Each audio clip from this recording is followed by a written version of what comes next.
The return to East Field brings an opportunity to snap a 6-game skid. And if there's a chance or a team that Glens Falls wants to do it against, it's the team standing across the diamond in the Oneonta Outlaws. It's East Division PGCBL baseball up north in Glens Falls, New York. Welcome inside our broadcast booth here at East Field. I'm Nathaniel Cunningham, joined alongside Luke LaRose. And mentioned that 6-game losing streak for Glens Falls, Luke. It's just been a brutal week, really, for the Dragons, who were at 1.3.5 games out of that final playoff spot. They now sit 7.5 back. Yeah, 7.5 back is not ideal. The other night down in Mohawk Valley at a doubleheader, they got outscored 24-8 against Mohawk Valley, the team that they were chasing. It's just not been a great stretch offensively, defensively, whatever you name it for Glens Falls. The Diamond Dogs on a 4-game win streak. They've pretty much solidified themselves as the 4th best team in the East Division. They still have the Utica Blue Sox, who stand 3 games behind them to worry about. But if Mohawk Valley can keep it clean, they should be all set. Glens Falls, on the other hand, that 6-game losing skid has dropped them to just 9-20 on the year. They're 13.5 games out of first place. Oneonta, on the other hand, they're on a 4-game losing streak. They've won just 1 of their last 9 games.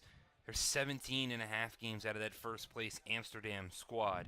So the Outlaws, they're trying to pick up win number 5 halfway through June and still looking for that 5th win of the season. Yeah, it's just not been a great year down in Oneonta for them. Halfway through July, only 5 wins.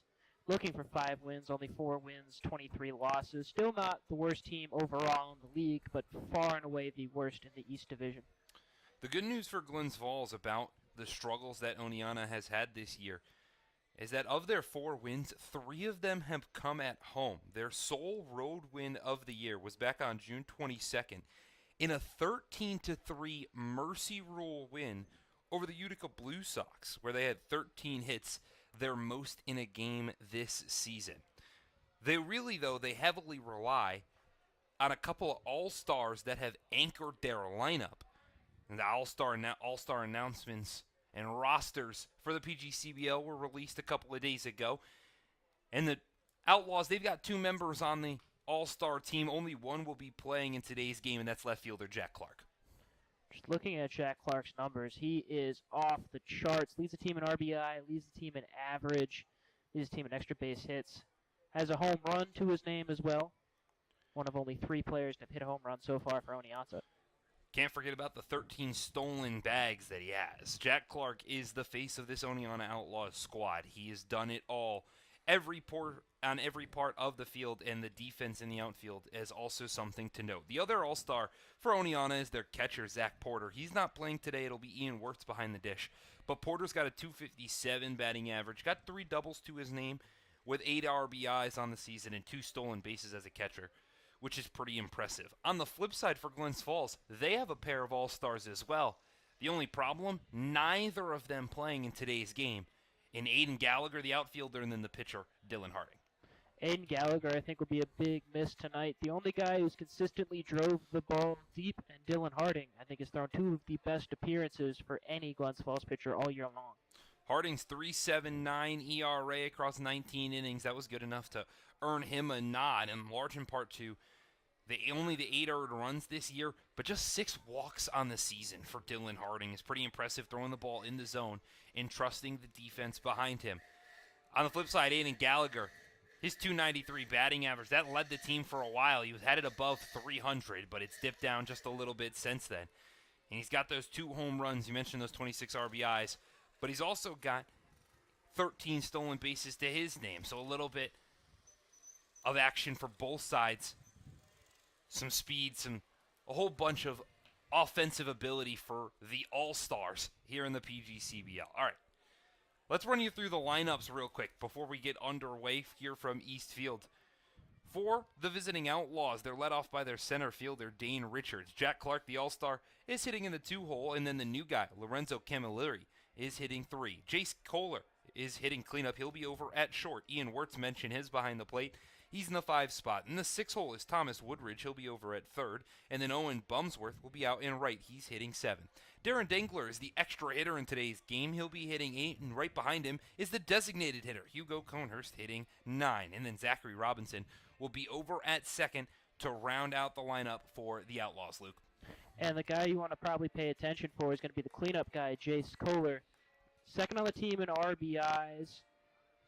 He's hitting 284. He's got 11 RBIs and a double to his name. While not as good as the All-Star, definitely up there.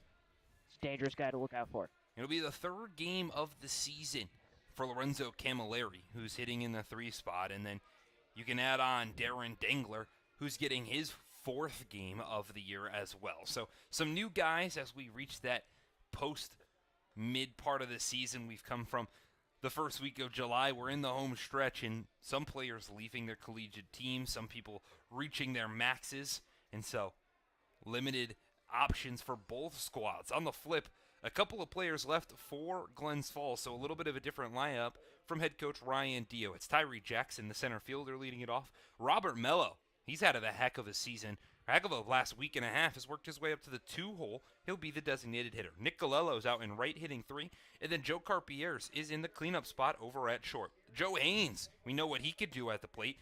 He'll be hitting 5 behind the dish, and then Jackson Mueller, the big bat, will be over at 1st. The new guy for the Glens Falls Dragons, Brody Keniston, is over at 3rd. Michael Sweeney getting his first game this year out in left, and then Christian Moat rounds out the lineup for the Dragons.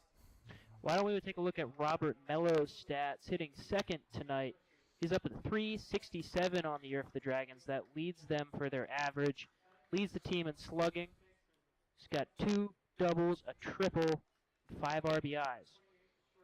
Robert Mello, since taking and being a left-handed bat for the Dragons, has really provided a lot of success, a lot of versatility and depth for a team that really only had one left-handed hitter in Gino Savoca.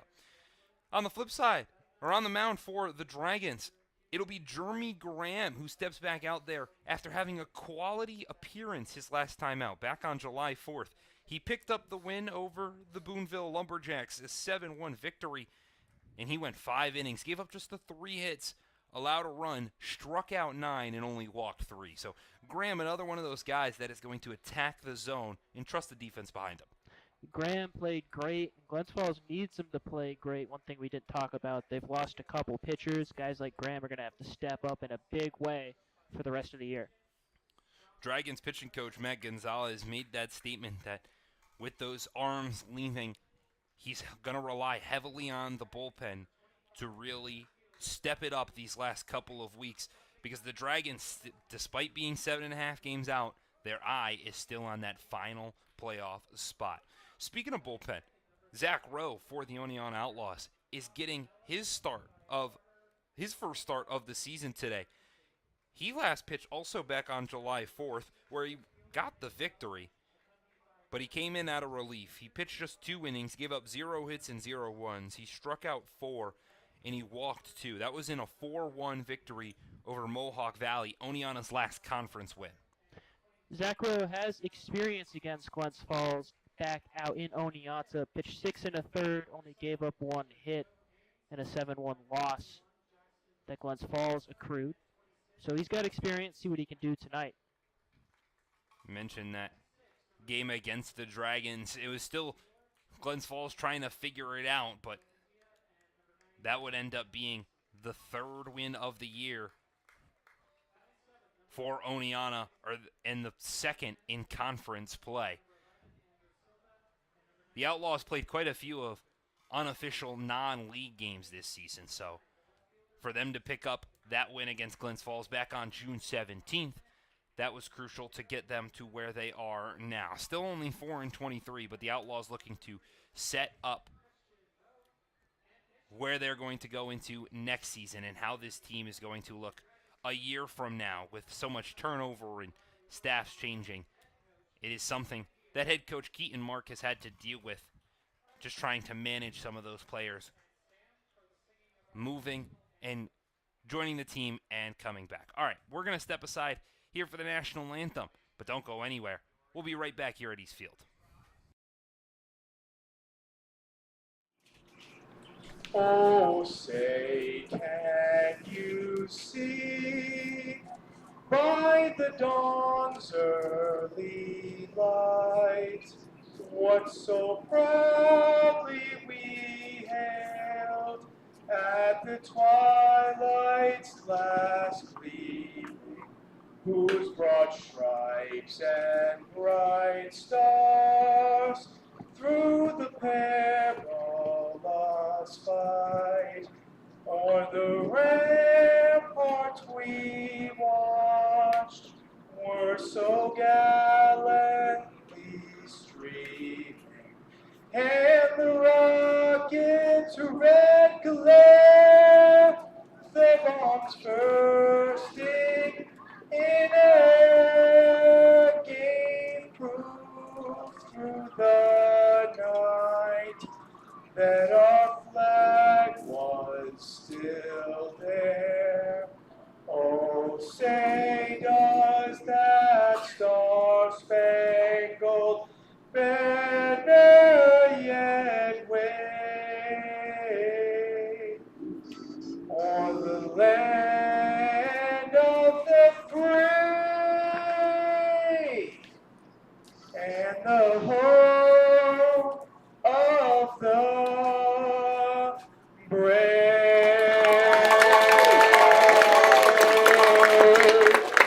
Thank you, ladies and gentlemen.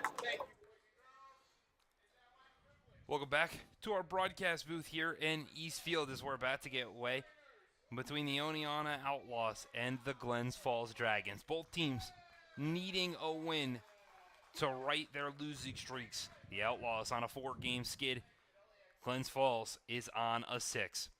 So defensively, real quick for the Dragons, it'll be Sweeney out in left, Jackson in center, Galillo out in right. It'll be the new guy, Kennison, at third, Carpier's at short, Moat over at second, Mueller at first, Haynes behind the dish, and then Mello, the designated hitter. But that's really been the kind of key, almost, it feels like, for Glens Falls this season, Luke, is that the defense has really not been all there at times. And that's caused some of these losses that you've seen kind of turn from what could be close and respectable games into absolute blowouts. Yeah, the defense has struggled at times. I think notably more on the left side of the infield, specifically at shortstop. I think Savoca's made a lot of mistakes at short. We've had our fair share of Diaz at short, at third, having a struggle. So it'll be interesting to see if Keniston can survive at third base. Carpiers is a better defensive shortstop, maybe, than a third baseman.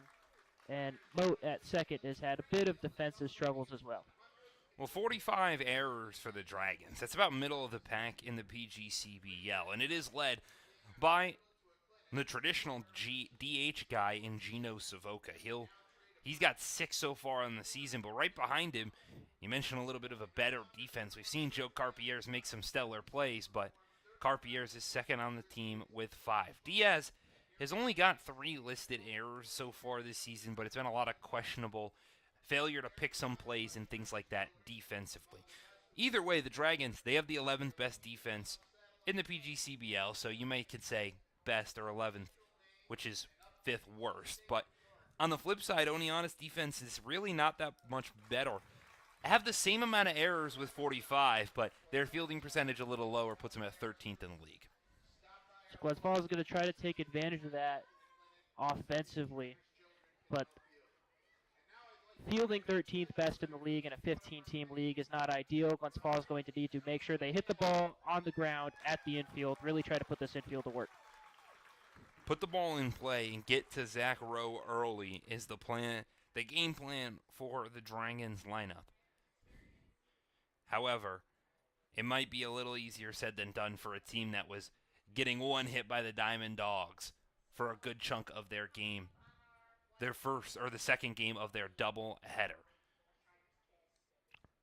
Notice the trend with Glens Falls. They seem to struggle more in game 2 of the doubleheader. You saw that last doubleheader at home against Amsterdam.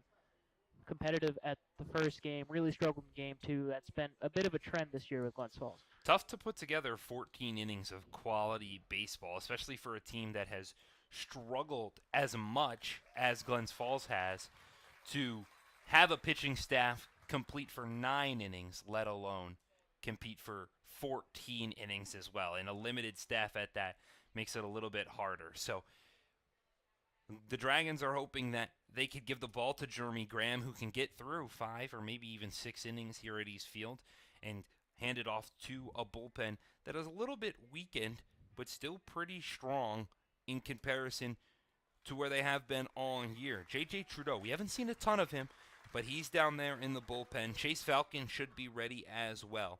Cam Biller, guy who was nailed on the hand. We did get confirmation pregame, not broken. And that, based on how it was absolutely nailed off his hand. It looked tough. Just a bad bone bruise for Cam Biller. So he avoids a major injury to his glove hand and can continue playing baseball here in 2025. But you also had McMahon. You had Christian Mello, who's down there, Aiden Newhall, and then Connor Trudeau. So there still are a lot of arms. The issue comes the fact that there's another game tomorrow against the Amsterdam Mohawks. And even though Glens seems to be out of it, they would love that one. They would love to win that one. And not noted, Michael Sweeney out in left field has pitched a bit as well. Tate Van Alsten pitched a bit as well. They've got options. A couple of guys coming off the bench that could pitch as well. So in case you need Sweeney to come in and pitch, Cody Meyer can go out and play left field. He's seen a little bit of action so far this year. Enrique Diaz has been a plug-and-play guy over at third, so maybe you're going to change around the way that the infield looks, and a whole bunch can happen here at East Field. So either way, the Outlaws need a win. The Dragons, they need a win. It's been a slugfest throughout the PGCBL season, as we've already got some games underway in this Perfect Game Collegiate Baseball League. Niagara, they're trailing Jamestown 3-0 in the top of the second. It's even between Auburn and Newark as we are in the bottom. They're in the bottom of the first. Same thing with Elmira and Batvia, also even at the bottom of the first. Niagara Falls Americans, they've got a 6-0 lead over the Geneva Red Wings in just the top of the second. Not too fun if you're Geneva, especially to be at home. Boonville is trailing Utica 1-0 in the top of the second as well. And hey, Mohawk Valley got an early run against the Amsterdam Mohawks. If they can hold on to that one, maybe a big loss for Amsterdam, even though they're well out in head. It's really Mohawk Valley that the Dragons need to lose.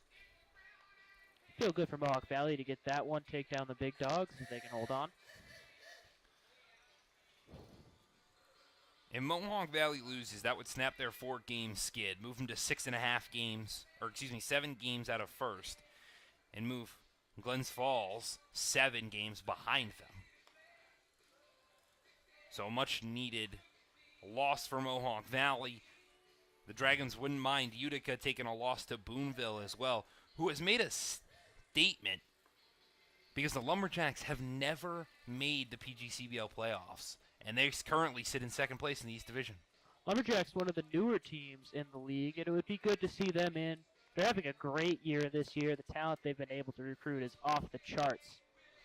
Solid year for Boonville. Talking about talent being off the charts, how about Saugerties as well? The Stallions have been very hot and cold throughout this season. A couple of win streaks, they'll follow them up with a couple of losing streaks. But they've been pretty much middle the entire season. They sit at 18-12, which is also second in the East Division. But the Stallions, if they get hot at the end of June, Amsterdam might want to watch out. Saugerties, I think, on paper is the second best team in the division. We saw them game number 1, and it just, I think, blew us away up here how good they were, especially if compared to Glens Falls. But rough streaks, cold, hot. If they get hot, they might go on a run and win the whole thing. That's really all it takes is getting hot at the right time. The Dragons have a chance to get hot and get back in the win column here at East Field. We're set for baseball as we reach 7:10. Dane Richards, the center fielder for the Outlaws, will step into the batter's box. Jeremy Graham, quick to come set. He knows what he's throwing. The first pitch is outside for ball 1, and we're underway here in Glens Falls.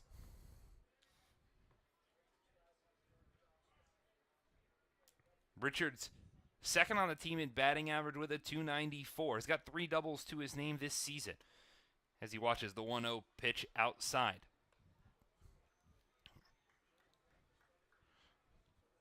One of the things that this Outlaws team has struggled with a lot this year, the strikeouts.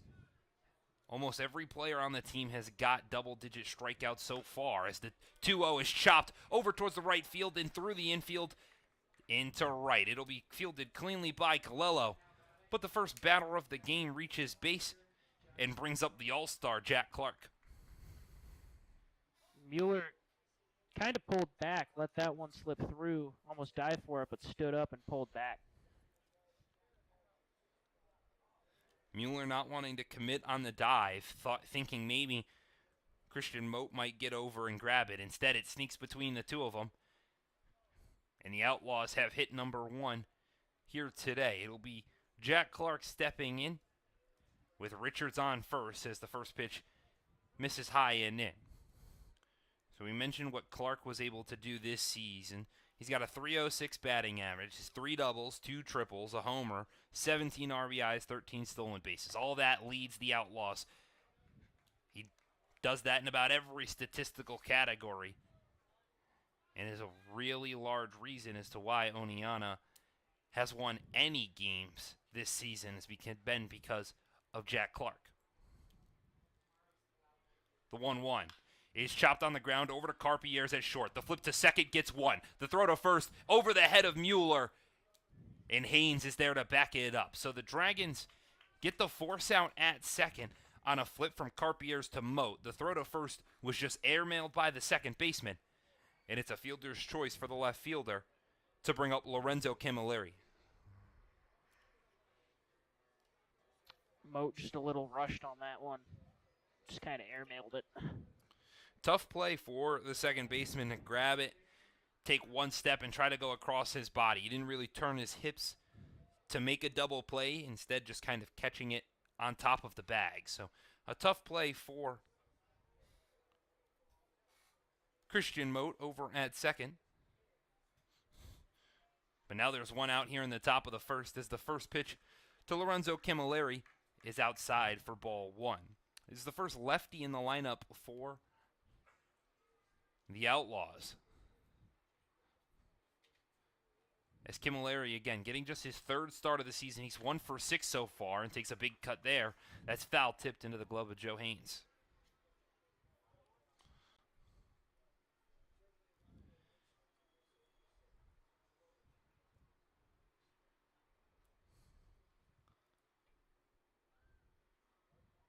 The 1-1 runs inside, gets past Haynes behind the dish. That'll allow Clark to advance to second and put a runner in scoring position for the new guy.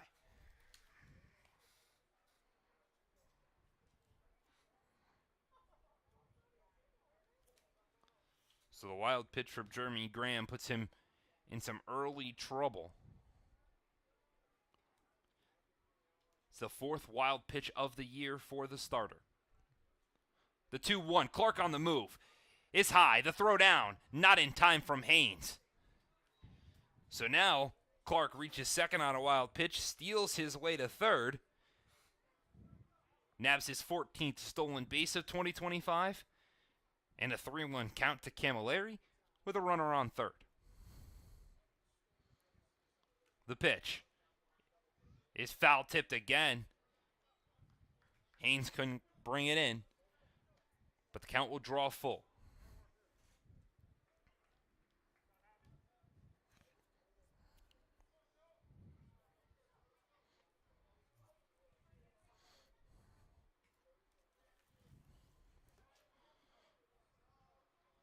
Graham comes set. Clark standing at third. The 3-1 behind Camilleri at the dish. Bounced off the backstop, so Clark can't make the attempt towards home. And now runners stand on the corners with only one out.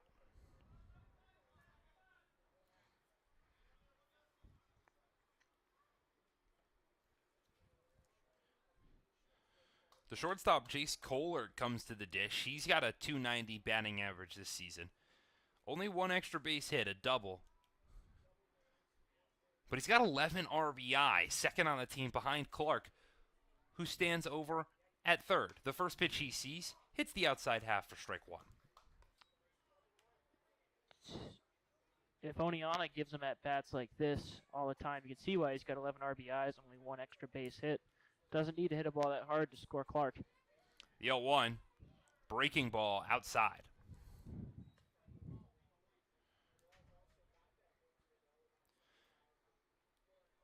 And to prove that point even further, Luke, Kohler's got 3 sacrifice flies this year. That leads the Outlaws. The 1-1 is swung on and missed. They're going to check down at third, but he gets back in time. So Joe Haynes, known to try to pick off a runner if he can, thought Clark was being a little lazy over at the hot corner. Throw just not in time. So the count's now 1-2 to the shortstop, Jace Kohler. The pitch is popped up. This one on the infield. Moat goes over towards his left, brings it in for out number 2, and the runners will stay where they're at. So weak contact from the pitcher, Jeremy Graham, makes it 2 outs here in the top of the first.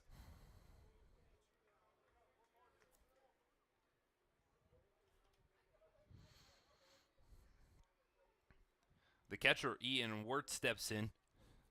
He's been a platoon guy with Zach Porter behind the dish. The first pitch, Wirt sees. He fouls it straight back. Wirtz has got a .216 batting average across 16 games this year. He's got 8 RBIs to his name. But he's got 13 strikeouts and just 4 walks. The 0-1, he chops weakly over towards Mueller at first. He fields it cleanly to step on the bag for out number 3. So despite a leadoff single and then a couple of hit balls off Jeremy Graham, the Dragons keep it clean as we head to the bottom of the first.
Welcome back to East Field as we get ready for the bottom of the first, and the Dragons having a chance to add some early runs.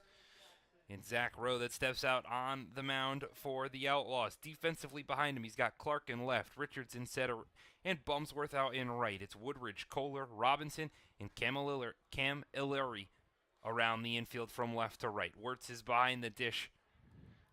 Catcher the balls from Rowe, and it's a lefty on the mound for Oneonta. A handedness that Glens Falls has had a lot of success against this year. As the first pitch to Tyree Jackson misses out upstairs for ball 1.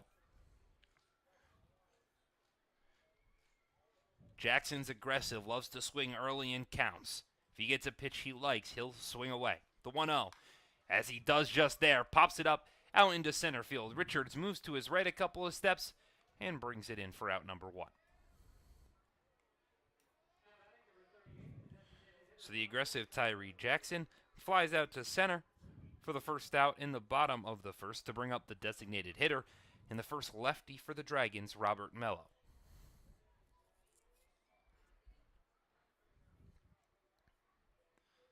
The first pitch Mello sees is a breaking ball in the zone for strike 1.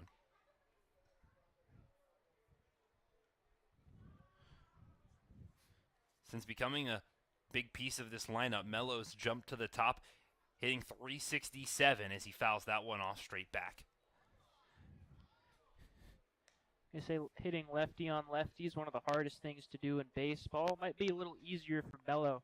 Rose sets up on the far right-hand side of the rubber. Might give him a slight easier way. The 0-2. Right down Broadway. Gets Robert Mello looking. It's the first strikeout of the game and the first for Zach Rowe to make it 2 outs here in the bottom of the first. I was going to say that might give Mello a slightly easier look at Rowe's pitches. It did not. So now in steps the right fielder, Nick Galella. The first pitch he sees is a breaking ball. Rowe has gone to that bag a couple of times early. This one too far inside for ball 1. Galella's got a .260 average across 18 games this season. Has a double and 2 homers to his name as well as he watches that breaking ball hit the outside half.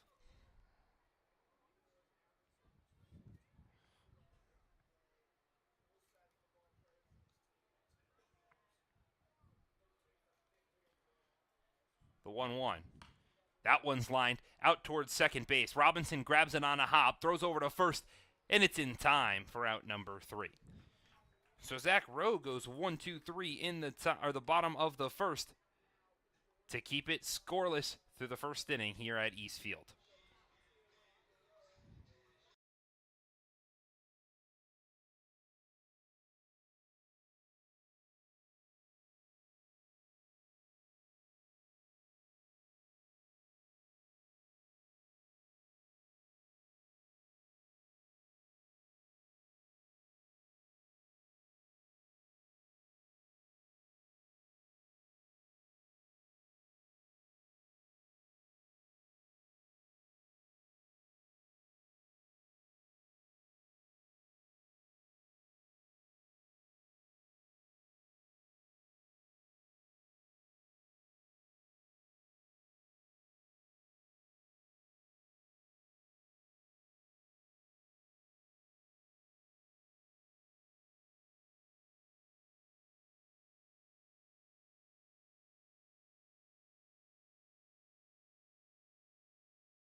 The second inning about to get underway here at East Field after a no-run first.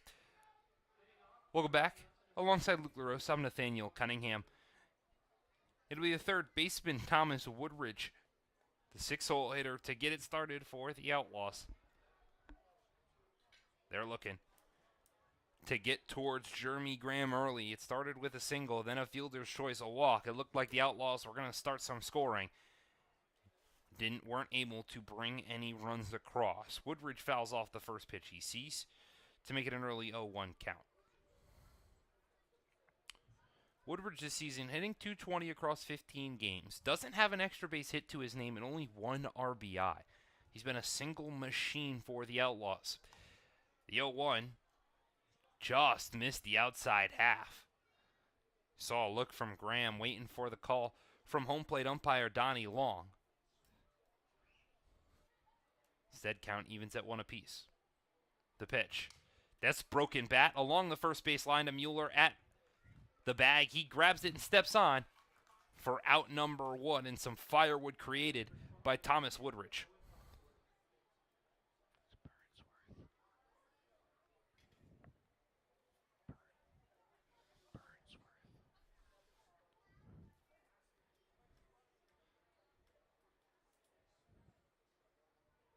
So now into the box steps Owen Bumsworth. The first pitch he sees is in there for strike 1.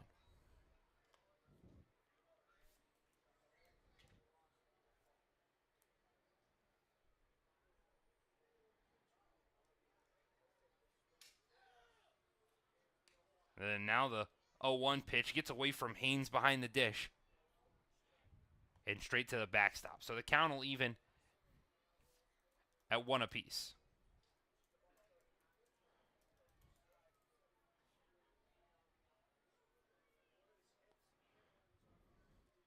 Bumsworth, a newer member for the Outlaws, as the 1-1 hits the inside half. Makes the count now 1-2.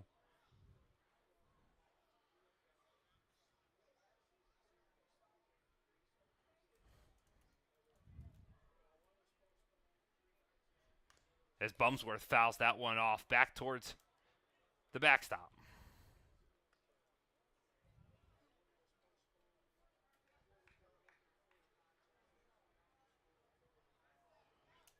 Bumsworth played in the PTCBL last year for the Outlaws. Spent the first couple weeks away from them and now is getting his first game with the team in 2025.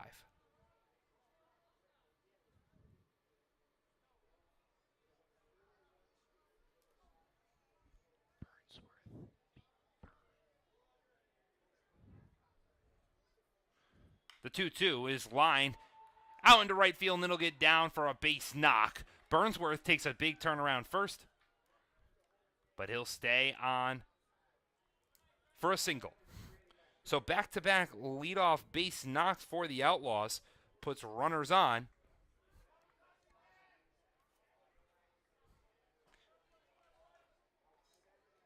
For Darren Dengler.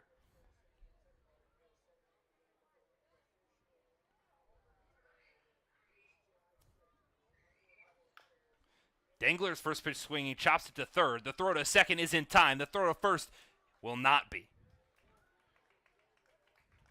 So the Dragons get Burnsworth at second. With 2 outs now here in the top of the second to bring up Hugo Conehurst. Similar script to the first inning. Even had that unassisted play by the first baseman.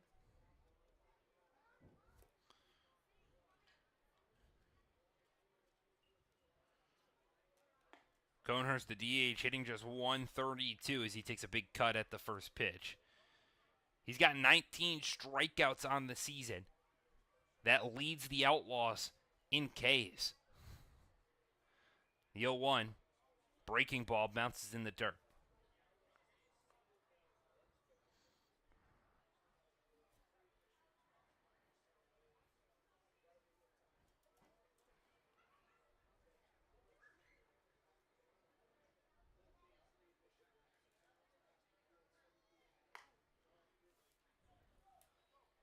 The 1-1 misses upstairs, makes the count 2-1.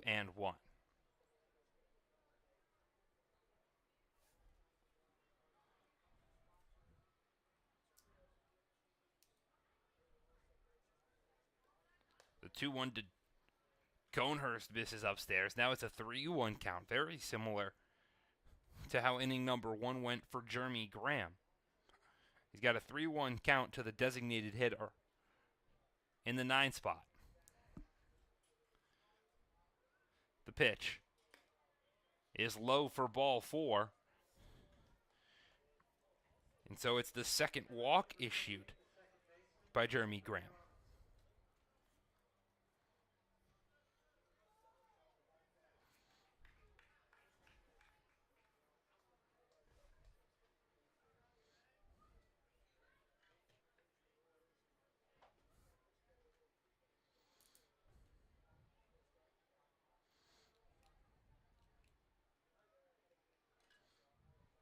So Graham comes set now with 2 runners on to face Zachary Robinson, who watches the first pitch strike. Robinson, also a new member, or not getting a lot of action in 2025 is Robinson. He's getting his 13th game of the season as he takes a big cut at the 0-1 to make it an early 0-2 count. Robinson does have a pair of doubles, though, on the year. Only 2 RBIs to his name.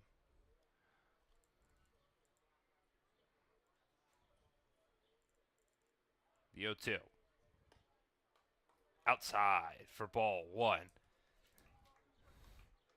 A lot of anticipation from the Dragons dugout. You heard some oohs and ahs. Looked like it might have been on the corner from here. Again, head plate umpire Donnie Long says otherwise. The 1-2. That one's in there for strike 3. It's the first strikeout for Jeremy Graham as he strands 2 runners on the bases and keeps the Outlaws off the board. We head to the bottom of the second here at East Field.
It's the bottom of the second here at East Field, and the Dragons offense gets another chance. It's 4, 5, and 6 in the bottom of the second. Joe Carpier's, the shortstop, steps in for the first time today. He's got to face Zach Rowe, who went 1-2-3. Carpier's takes the first pitch, fouls it off weakly to the left-hand side. First strike 1. Carpier's is hitting .224 so far this season.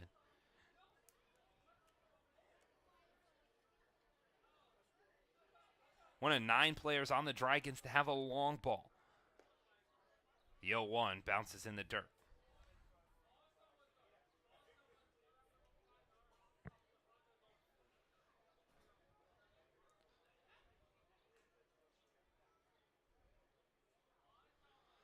The 1-1 now. Breaking ball, too far outside. Carpier's has got 19 strikeouts this season. That's tied for the top with Jackson Mueller. As the 2-1 misses upstairs to make the count 3-1.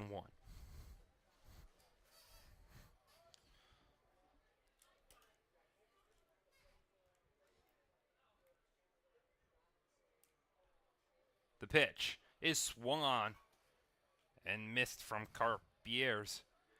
Makes the count full. The first full count for Zach Rowe today. He had a fly out, a strikeout looking, and a ground out in the bottom of the first.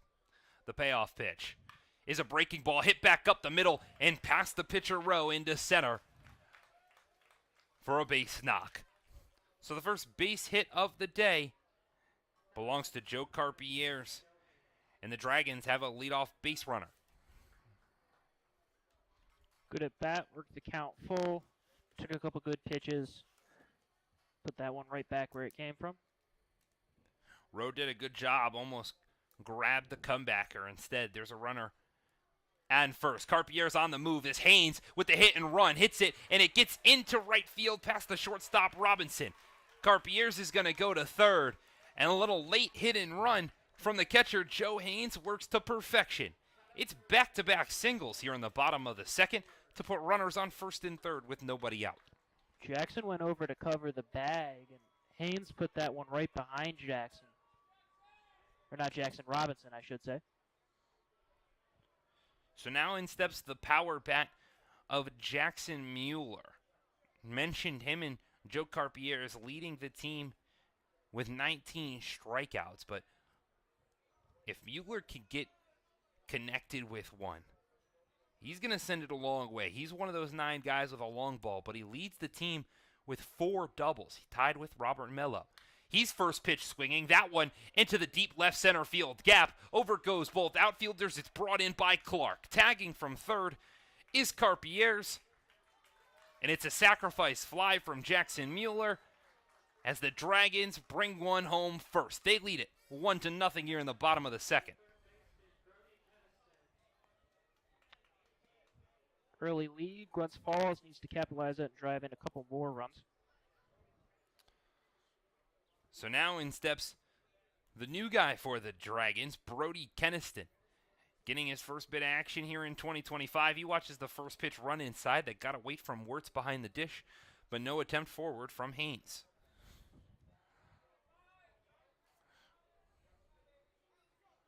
So Keniston used to PGCBL action, used to play for the Albany Dutchmen. Played 3 seasons of the PGCBL before his freshman year of college back in 2022, then again in 23 and 24 with the Dutchmen no longer existing. He's made his way up to Glens Falls. He's a Ballston Spa native that spent last season with Southern New Hampshire University after spending his first 2 with the Lemoyne Dolphins out in Syracuse. Didn't get a ton of playing time with Southern New Hampshire. Played in just 1 game where he was 0 for 2. As he watches the 2-1 pitch miss outside. However, if you take it back to his freshman season with the Dolphins, he hit .303 that year. His sophomore campaign, he took a step back to hit just 172. As the 3-1 hits the bottom half. And now it's the second full count of the inning for Zach Rowe.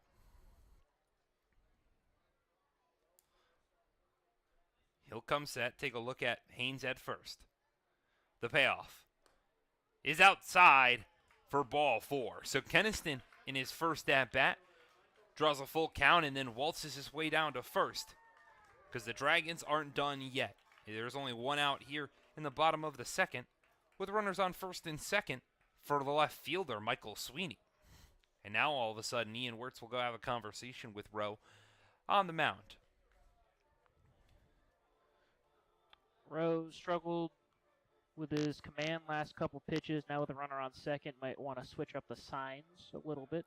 First free pass of the day and given up for Rowe.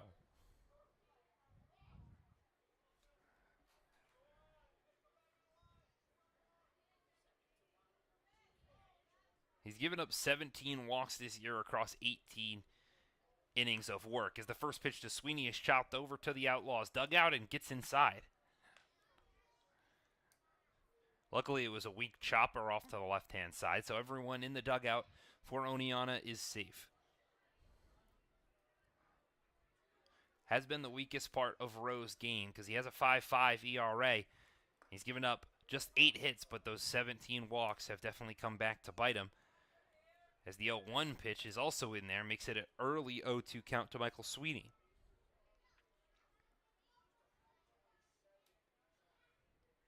Rowe takes a look at second. The 0-2 is swung on and missed.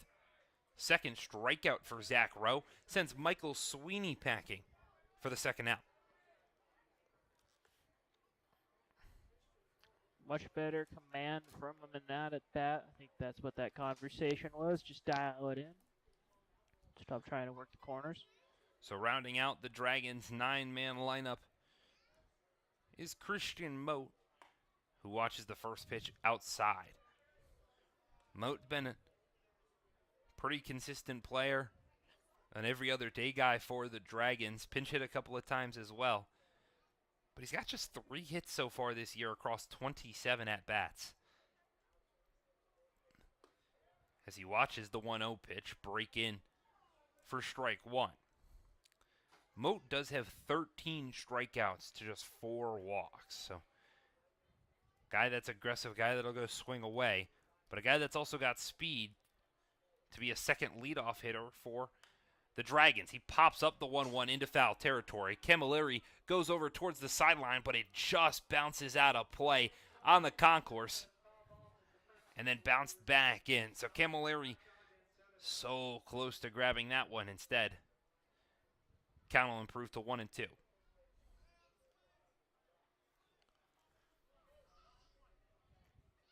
So Haynes stands over at second. Keniston is at first. The 1-2. This one's popped up, also foul to the right-hand side, but this one's well out of play.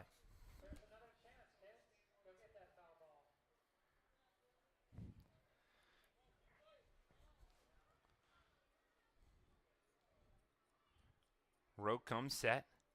Takes a very quick look at second, takes a second, and then the 1-2 is in there for strike 3. Second strikeout looking in third of the day for Zach Rowe, but he gives up a run to put the Dragons on top. They lead it 1-0 as we head to the top of the third.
So the offense of Glens Falls got their starter a run. Can Jeremy Graham keep it where it's at here at East Field? Alongside Luke LaRose, I'm Nathaniel Cunningham. Jeremy Graham, through his first 2 innings, gave up 0 runs, allowed a pair of singles, but he stranded 4 runners on for the Outlaws already. He's got to face the top of the lineup with Dane Richards as we get set for the third. The first pitch is fouled off to the right-hand side.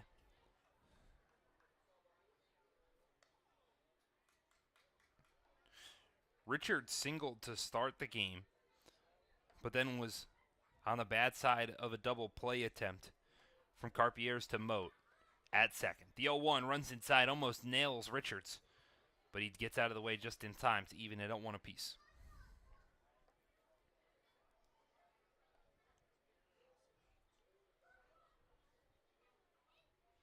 The 1-1. Bounced in the dirt, gets away from Haynes and off his face mask. So home plate umpire Donnie Long will go out, but it seems like Haynes is all set. Honestly, I think the perfect word to describe Joe Haynes, Luke, is a little crazy behind the plate there. Yeah, he'll dive in front of some. Definitely not afraid to use his body. Puts his body on the line behind the plate, a position that needs it as the 2-1. A beautiful breaking ball from Graham. Evens the count at 2 balls and 2 strikes.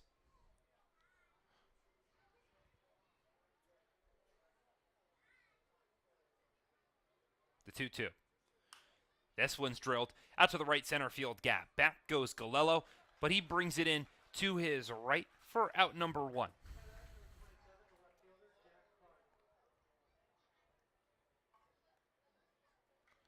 So an opposite field swing for Dean Richards. Finds the glove of Nick Galello in right to step in Jack Clark, the left fielder.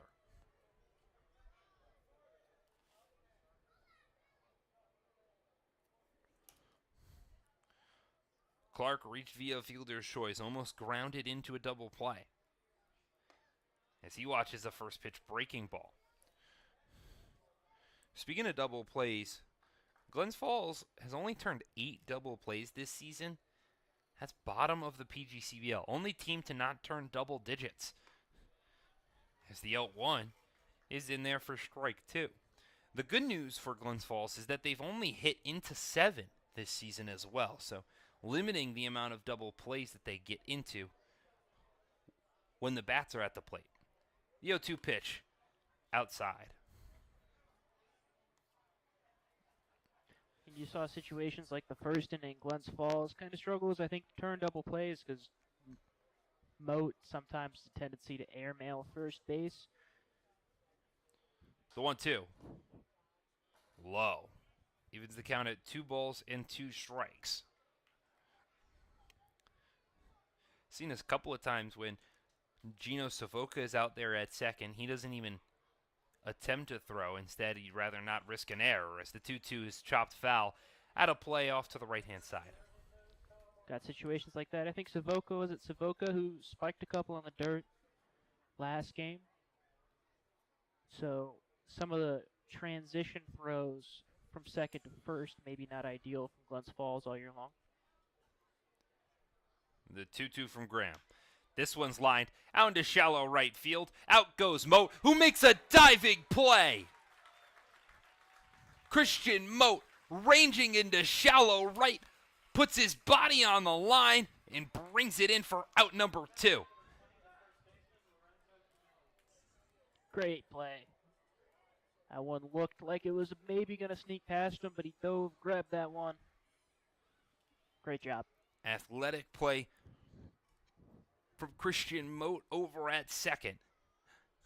Read it the whole way and went full Superman to make it 2 outs here in the top of the 3rd. It's Lorenzo Camilleri who steps in. He watches the first pitch ball. Camilleri walked his first time up. Would end up getting stranded at first. The 1-0 pitch.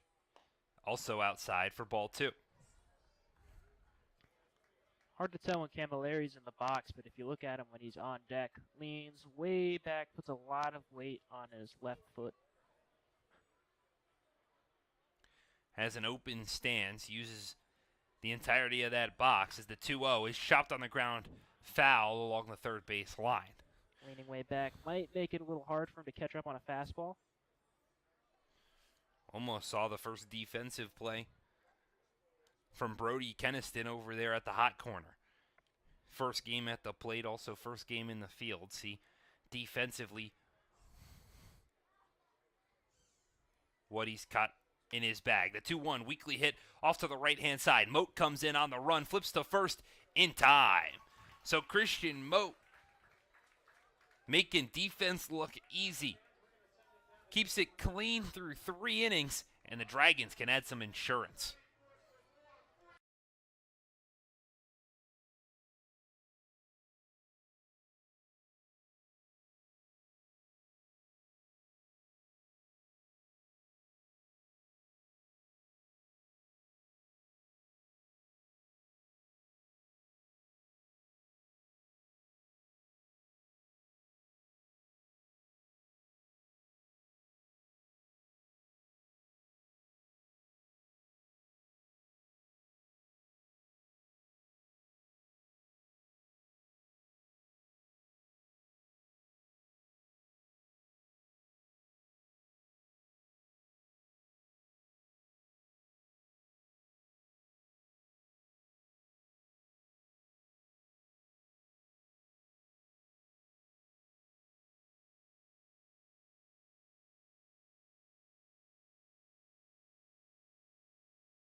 The bottom of the third presents insurance opportunities with the top of the lineup at the plate for Glens Falls. It's Tyree Jackson leading it off for the Dragons, facing off against Zach Rowe for the second time today. He watches the first pitch outside for ball one. Jackson, his aggressive bat, took the second pitch he saw, took it to straightaway center field for the first out of the ball game.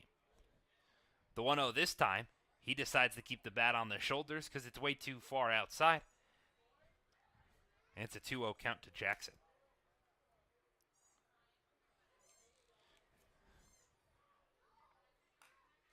We know the center fielder's got speed. When he gets on, he's dangerous to even think about as he watches ball three upstairs. Jackson's .234 batting average this year, but he's got 7 stolen bases, and he's done that in just 2 weeks. So catching Aiden Gallagher is well in his cards. Gallagher leads the team with 13 stolen bags, and he's not in the lineup today. The 3-1. That one's a big cut from Jackson, makes the count full. Jackson in a full count's kind of rare territory for him. Usually makes contact a little earlier. The payoff. This one's popped up a mile high off to the right-hand side. Over goes Camilleri by the bullpen, and he brings it in for the first out. So Jackson works a count from a pitcher, but still pops it up. This one in foul territory for out number 1. Interestingly, he didn't get the green light on 3-0 and watched one in for a strike for 3-1 and then all the way up to a full count. With how much speed he's got, makes sense if Rowe misses out of the zone. Put him on first because he's got wheels to take second and third. The first pitch to Robert Mello hits the outside half. Mello was the first strikeout for Rowe in the first. Part of that 1-2-3 bottom of the first. The big breaking ball, this one too far inside.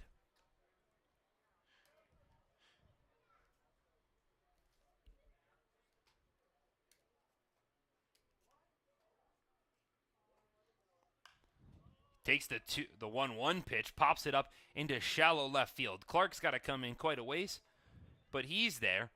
And 2 mile-high pop-ups for the Dragons make it 2 quick outs in the bottom of the third.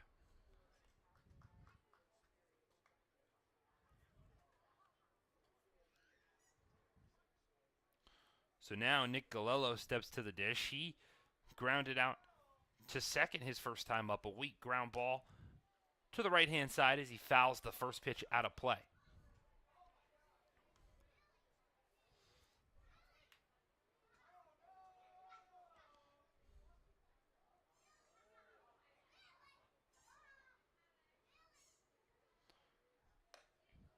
The 0-1 swung on and missed. An early 0-2 count for Galello.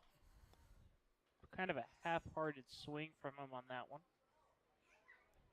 How about just 2 walks on the season for Nick Galello, but 14 strikeouts? He barely fouls that one off to the right-hand side, so we'll redo the 0-2.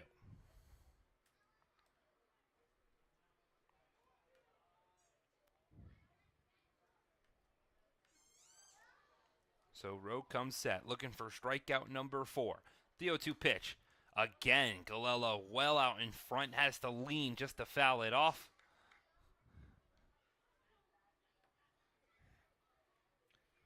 Galello can't really time either of Rowe's breaking balls or fastballs. The 0-2. This one's lined into center field for a base knock. So Galello in an 0-2 count fights off a couple of pitches outside and drills one right back where it came from for a 2-out single.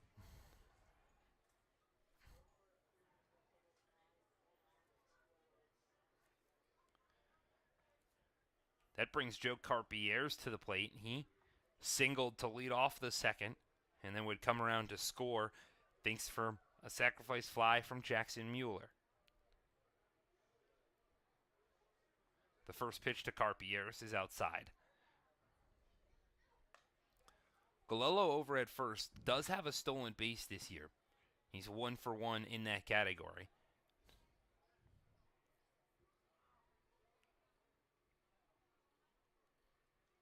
As the 1-0 pitch to Carpier's bounced in the dirt. Galello on the move. No one was covering the bag. So the right fielder grabs stolen base number 2 of the season. Makes his way into scoring position with now a 2-0 count to Carpier's.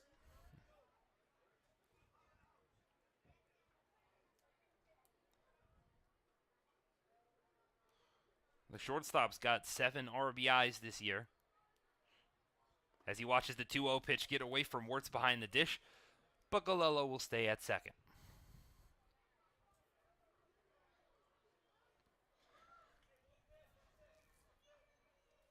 You hear head coach Ryan Dio tell Carpier's 1 pitch, so maybe the green light if he absolutely loves it. If he doesn't fall in love with it, it's a hold as the 3-0 is in there.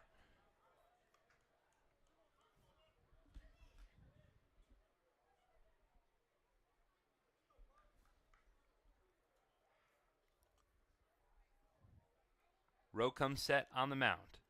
Takes a quick look at second. The 3-1. On the outside half for strike 2.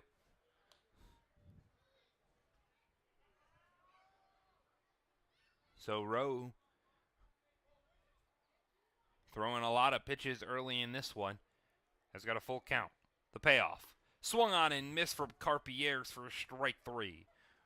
Rowe gets out of the inning despite the 2-out single and keeps it just a 1-run ball game. Oneonta can get the bats going as we enter the top of the 4th.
It's the top of the 4th here at East Field in Glens Falls, New York. Alongside Luke LaRose, I'm Nathaniel Cunningham. Glens Falls has got a 1-0 lead over Oneonta through 3 innings of work. Jeremy Graham giving up just 2 hits.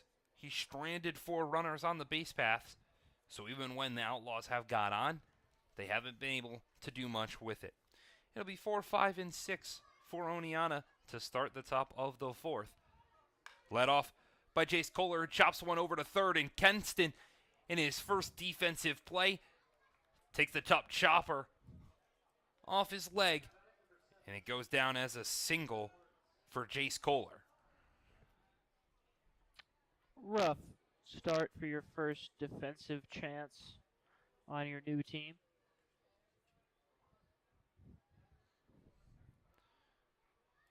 So the first pitch, base knock, puts a runner on first with the catcher Ian Wirtz coming to the dish. He grounded out to the first baseman his first time up. He watches the first pitch breaking ball in the zone for strike 1.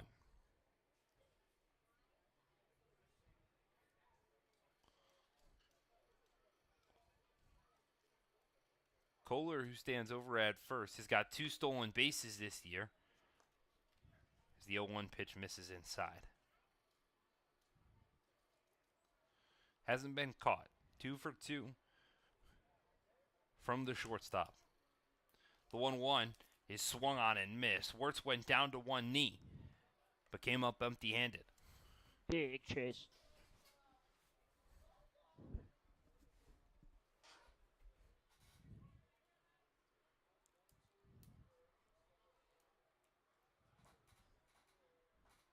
The 1-2. Bounced in the dirt, gets away from Haynes, but he does a good job to keep it close enough and prevent Kohler from advancing 90 feet. A lot of Graham's breaking balls seem to be bouncing around the plate.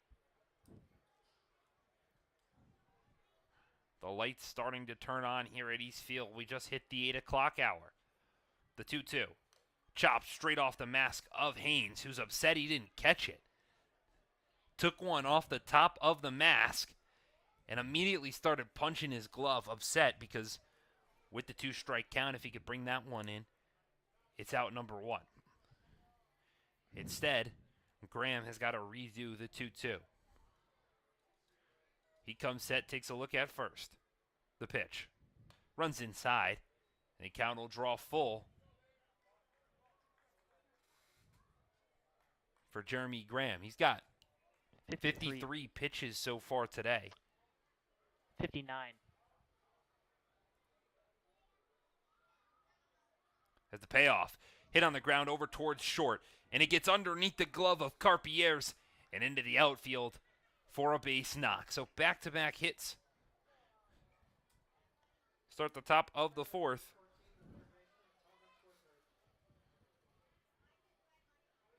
And now the Outlaws have a chance to tie this one. There's nobody out with 2 runners on. And the lefty, Thomas Woodridge, coming to the plate. Woodridge also grounded out to the first baseman his first time up. He takes and squares a bunt his first pitch, but he fouls it straight back. So a poor bunt attempt from the Outlaws trying to move runners 90 feet. Makes it an 0-1 count. You see Keniston and Mueller, the corners, coming in. They're playing on the grass. Imagine Woodridge squares to bunt once again.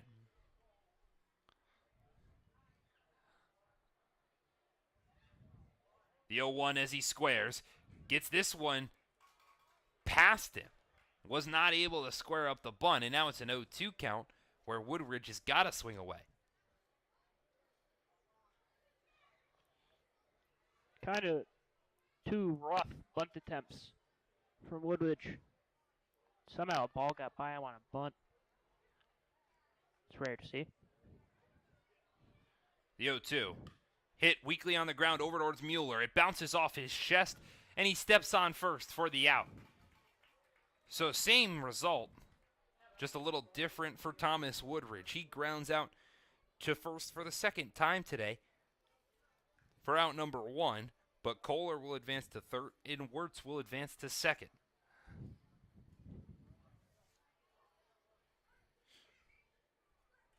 So the ground out for Thomas Woodridge puts 2 runners in scoring position with Owen Burnsworth at the plate. His first game of the PGCBL season. He had his first hit back in the second, can pick up his first RBI. Was part of the RBI Engineers in 2025. Played in 15 games, mostly as a pinch hitter. Had just 6 hits in 29 at-bats. He chops that one over to the right-hand side. Mueller picks it, has got a flip to first to a covering Graham. And an excellent play from Jackson Mueller, who slipped on the ground to get one out. But the Outlaws have tied this game at 1.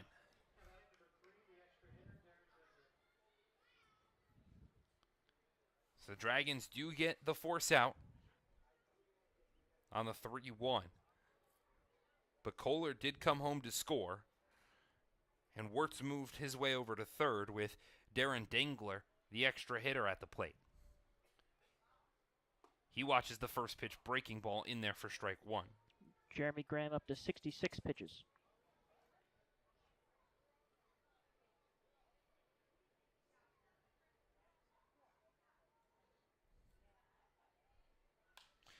That one's popped up into shallow right. Moat goes back a couple of steps and settles underneath it for out number 3. The Outlaws even it at 1 apiece as we head to the bottom of the 4th, and the Dragons trying to take back their lead.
The bottom of the 4th set to get underway here at Eastfield in a now tied ball game between the Oneonta Outlaws and the Glens Falls Dragons. 2 leadoff singles that Jeremy Graham gave up ultimately are what allowed a run to come around and score for Oneonta. It'll be 5, 6, and 7 for the Dragons that try to grab that run back. It's led off by the catcher, Joe Haynes.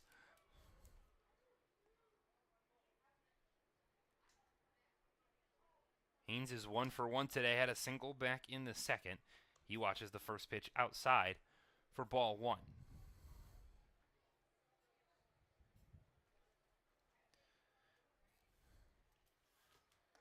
And now the 1-0 pitch is a breaking ball on the inside half. Haynes has been platooned with Brendan McLaughlin behind the plate pretty much all season long. Defensively, it's been McLaughlin. Offensively, it has been Haynes because his .313 batting average across 11 games has propelled him into the starting lineup in a conversation to be the starting catcher as he takes the 2-1 and fouls it off. Defensively, he's been much better of late as well. Has stepped up the defensive ability, and really it seems like the entirety of the Dragons staff has stepped up what they've been able to do defensively.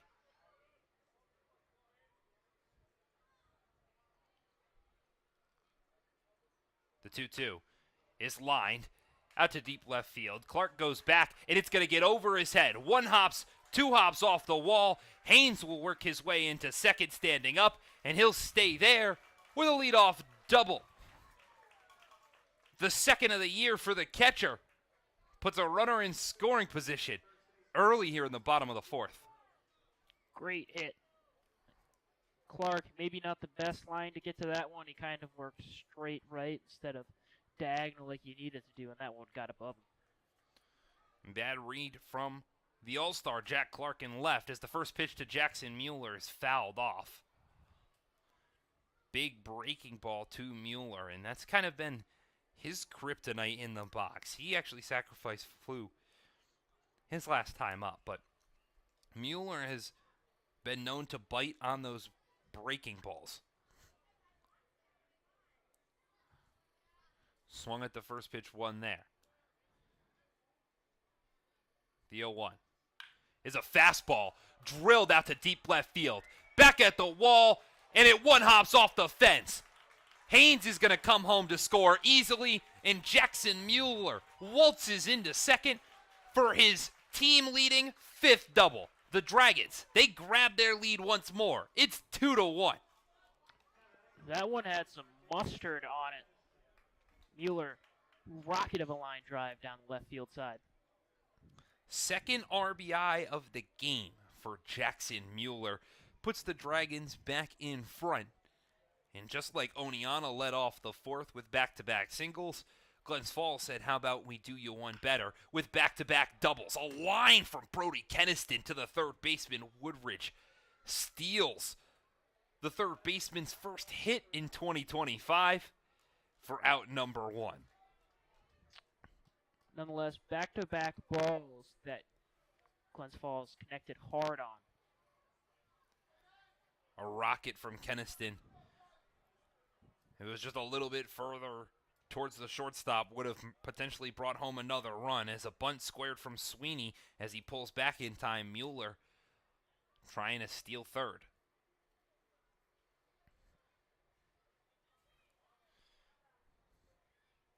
So Mueller's got a nice sizable lead at second. No one holding him on. The 1-0.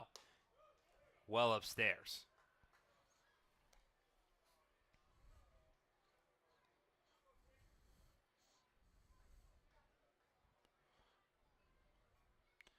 Rose shakes off the first pitch he sees before finally coming set. The 2-0. That one's a breaking ball, runs inside. Makes the count 3-0.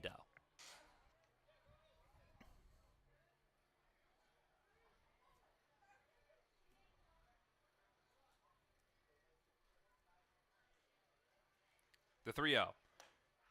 In there for strike one. Rowe has done a good job, despite working a lot of 3-0 counts, to make them full counts again. Still has got some work to do against Sweeney. The 3-1 pitch in the dirt for ball four, and Sweeney will happily take his way down to first. So it's the second walk issued from Zach Rowe. Puts runners on first and second for the second baseman, Christian Moat. Moat went down swinging to end the bottom of the second. The first pitch he sees, he hits weakly out into the right center field gap. Overcomes Burnsworth, who brings it in for out number two, and Mueller will stay at second. So Moat almost snuck his fourth hit of the year in there. Instead, Burnsworth in right put on the burners for the F9. But it turns the lineup over for the uber-aggressive Tyree Jackson. Jackson's 0 for 2 today. Has a fly out and a pop out in foul territory as he watches the first pitch ball. Jackson might want to turn the aggressiveness down for this at-bat, try to work it and get a pitch to hit. Well, his last at-bat did work himself into a full count. The 1-0 is a breaking ball that hits the outside half. Rare to see a full count from Jackson, but he also makes a lot of contact with the ball. Your prototypical leadoff batter. The 1-1. Takes a check swing. They're going to ask Scott Paul if he went around, and they'll say he did. Jackson looked like he held back, but the field umpire, Paul, says otherwise. So now it's going to be a 1-2 count to Jackson. Rowe comes set on the mound, takes a look at second. The 1-2. Weakly hit over towards the second baseman, Robinson, who brings it in for out number 3. So Rowe strands 2. But not before one comes home to score, and Glens Falls retakes its one-run advantage.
Welcome back to East Field here in Glens Falls, New York, where the Dragons, they retook their one-run lead. They have it 2-1 here in the 5th inning.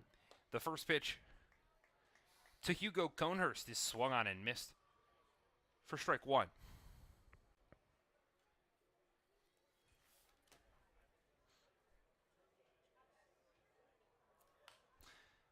The 0-1 pitch fouled off to the right-hand side, out of play. So it's a quick 0-2 count for Jeremy Graham.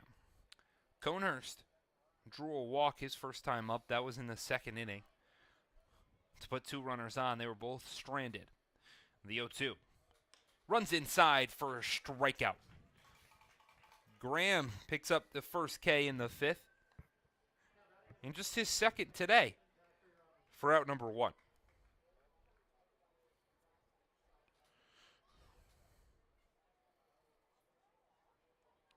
So now it's the 10-hole hitter, Zachary Robinson, who comes to the plate. He was the first strikeout for Jeremy Graham today.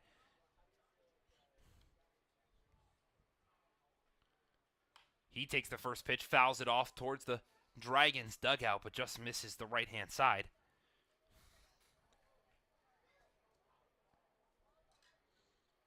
Oneana's 3 hits today.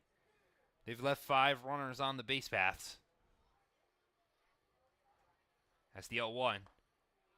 Misses upstairs. Graham tried to get a breaking ball high. Robinson said, not today. The top of the lineup for the Outlaws waits in the wings. The 1-1.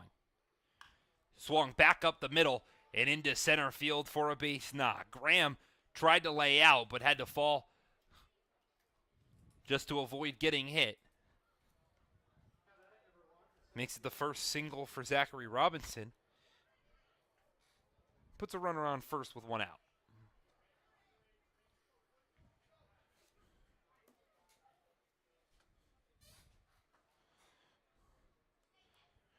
So now it's the top of the lineup in Dean Richards, who steps into the box. Richards 1 for 2 today with a single and a flyout. He watches the first pitch breaking ball in there. And Graham's breaking ball today has been absolutely stellar. Has been able to find it front door, back door. He'll throw it regardless of handedness and regardless of count. Yeah, he's done it a lot. Had a couple that he maybe spiked, but that's to be expected. Other than that, the breaking ball's been on point. Got Conehurst to chase on high heat. He's been able to push and pull the throttle effectively.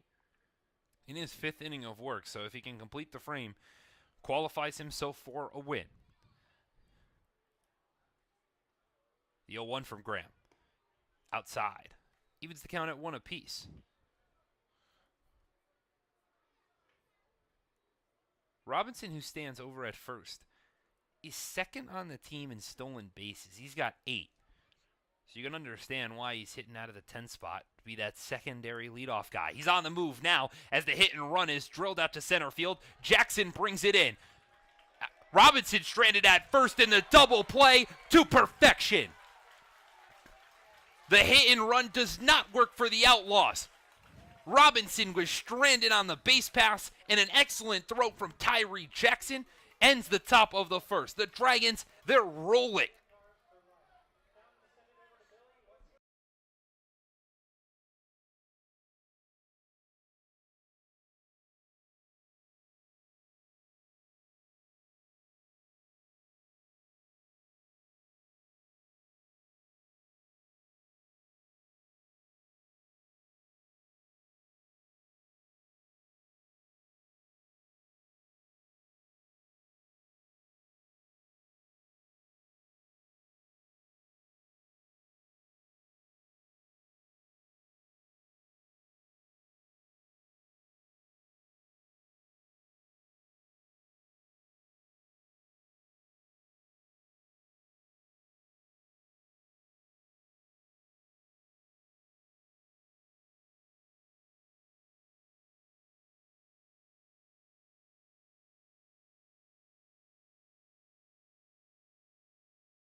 The defense for Glens Falls coming up clutch in the top of the first, as the Dragons turn just their 9th double play of 2025. They keep their 2-1 lead as we enter the bottom of the 5th. Joined alongside Luke LaRose, I'm Nathaniel Cunningham, as it's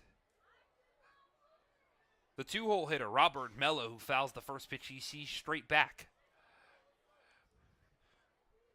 Mello so far today is 0 for 2 as a fly out to left and struck out his first time at the plate. The 0-1 pitch is a breaking ball, too far inside.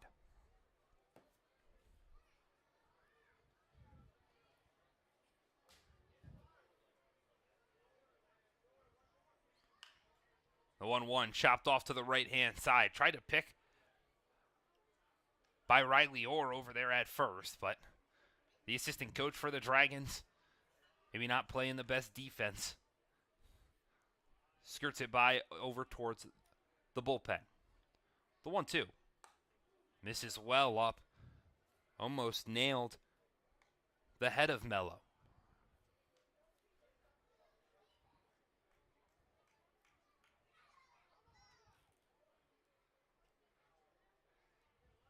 The 2-2 swung on and missed. It's the 5th strikeout for Zach Rowe.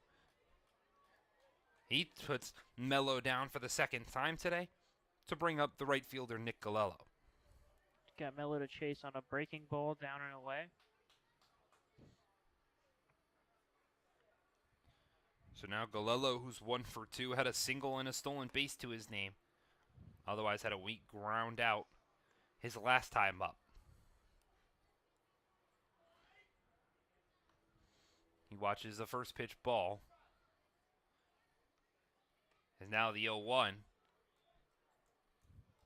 is outside for ball 2.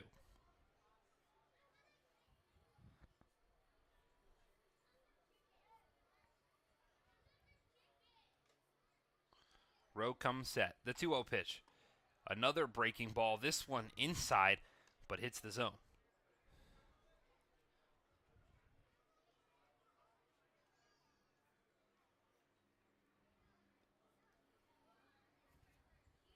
The 2-1 popped up along the right field line. Over goes Camilleri and Burnsworth, but it dropped in foul territory along the Dragons' dugout.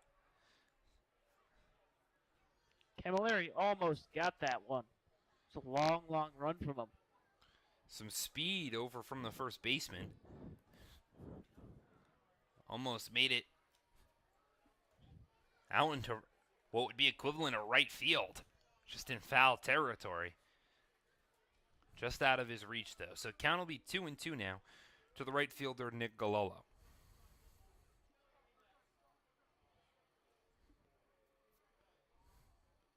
Rowe shakes off the first pitch to come set for the second. The pitch. This one's popped up in fair territory out to right field. Burnsworth goes over a couple steps to his right, and he brings it in for out number 2. So a strikeout and a flyout in the bottom of the 5th for Zach Rowe brings up the cleanup hitter, Joe Carpier's. He got the scoring started for the Dragons back in the 2nd, had a leadoff single and came around to touch home. He went down swinging back in the 3rd as well. So he's 1 for 2 with a run scored and watches the first pitch outside.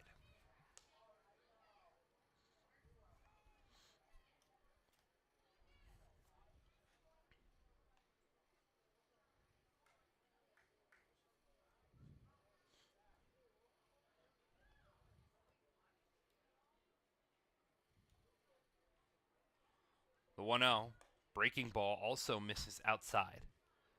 Makes the count 2-0.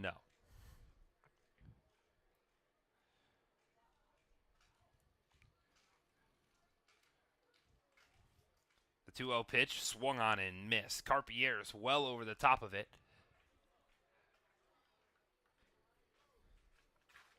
I think Carpier's is expecting breaking ball that time. There's a fastball from Rowe, caught him off guard. Saw Breaking balls the first 2 pitches. Watches back-to-back fastballs. Swung at the first one, and the second one hit the zone at the knees. So we've got deuces wild for the first time here in the second half of this ball game. It's the bottom of the 5th with 2 balls, 2 strikes, 2 outs. Rowe comes set. The pitch is swung on and missed. Rowe has got 6 strikeouts as he puts his second 1-2-3 inning together. Yet the Dragons still lead it 2-1 as we head to the 6th inning.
The 6th inning is upon us here at East Field in a 1-run ball game in favor of Glens Falls. Alongside Luke LaRose, I'm Nathaniel Cunningham. It's been the pitching staff of the Dragons and really the starting pitcher Jeremy Graham who's kept Glens Falls in this ball game. The first pitch that Graham throws here in the 6th to the All-Star Jack Clark runs inside and almost nails the left fielder, but he gets just out of the way in time. Graham's last 2 starts have been stellar, to say the least. The 1-0 to Clark is swung over the top of for strike 1. Clark today is 0 for 2, reached via a fielder's choice and lined out on an excellent stealing hit type of play from Christian Moat over at second in shallow right field. The second baseman had to go grab it. The 1-1 missed well outside, gets behind Haynes behind the plate.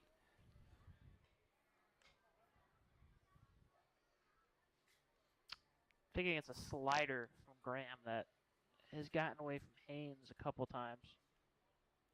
More vertical movement on that breaking ball, or horizontal. The 2-1. That breaking ball hits the outside half, and so the count evens at 2 apiece. Clark, not entirely a big fan of it, takes a step out and then has a couple of words with home plate umpire Donnie Long. So Clark, with his closed stance, steps back into the box. The 2-2. That one's popped up, out into right field. Galello goes back a couple of steps and grabs it on the run in front of the Army National Guard side. It's out number 1 here in the top of the 6th to bring up the 3-hole hitter, Lorenzo Camilleri.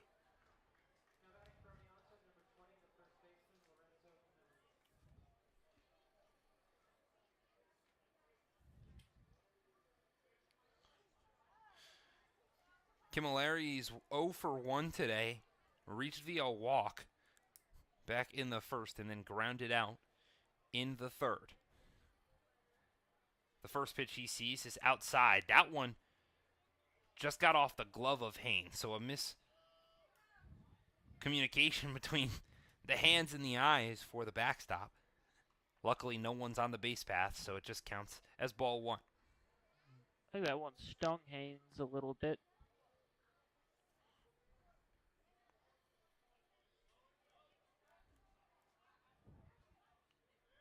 The 1-0.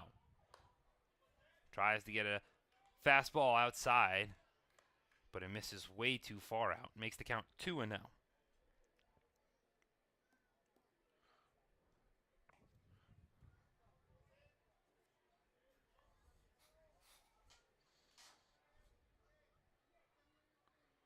The 2-0 pitch popped up off to the left-hand side, but in foul territory off the netting.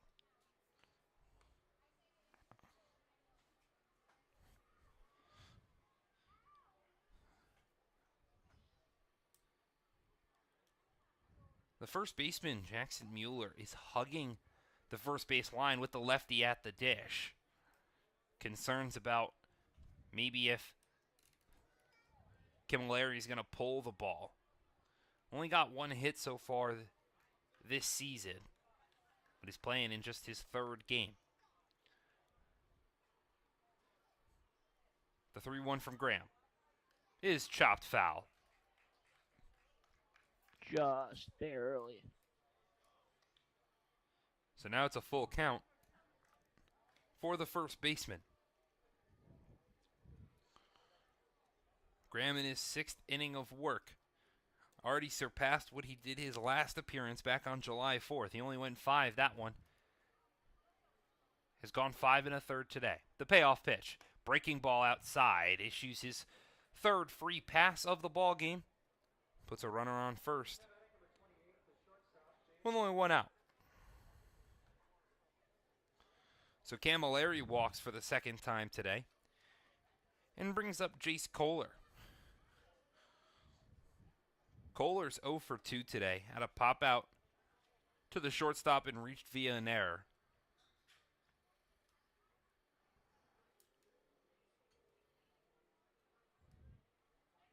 As the first pitch he sees, he fouls it off into the bleachers along the right-hand side.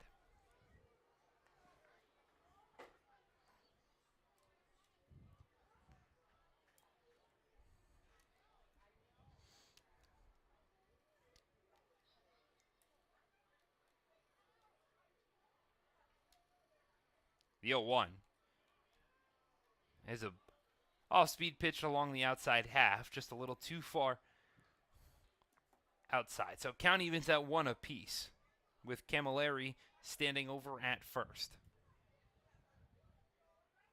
The 1-1 is chopped foul, straight back. Camilleri has not attempted a stolen base so far this year, but again, just 3 games in, so not a whole lot of opportunities for the first baseman to try to steal second. Graham comes set, takes a look at first, quickly delivers the 1-2 that almost runs inside and nails Kohler. Graham has gotten quite close to a couple of batters today. Not afraid to work high and in if he has to.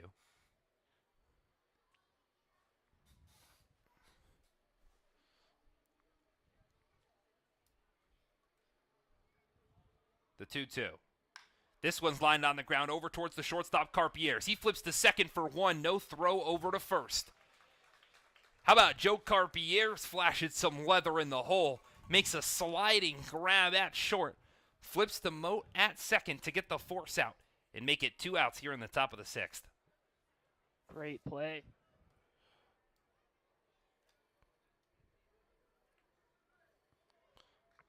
So Camilleri's out on the 6-4 force out. And then Kohler reaches via the fielder's choice. So in steps the catcher, Ian Wirtz. He watches the first pitch bounce in the dirt. Wirtz is 1 for 2 today. Had a single back in the 4th, where he reached third but couldn't come around to score. That 4th inning is when the Outlaws grabbed what was then the tying run before the Dragons put their what right now is the winning run back on the board in the bottom of the 4th.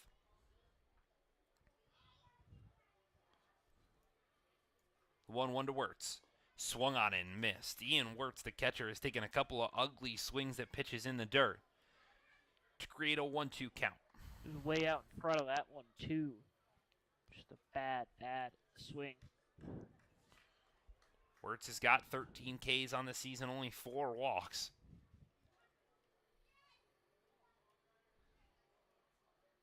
The 1-2. Popped foul. That'll get over towards the bleachers and over them along the right-hand side. That last pitch, Graham's 95th of the evening.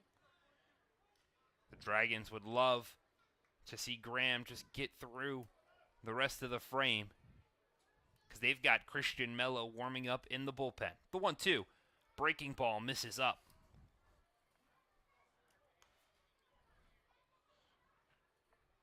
Graham doesn't seem to be super fatigued despite the pitch count. He's been in control of it this inning.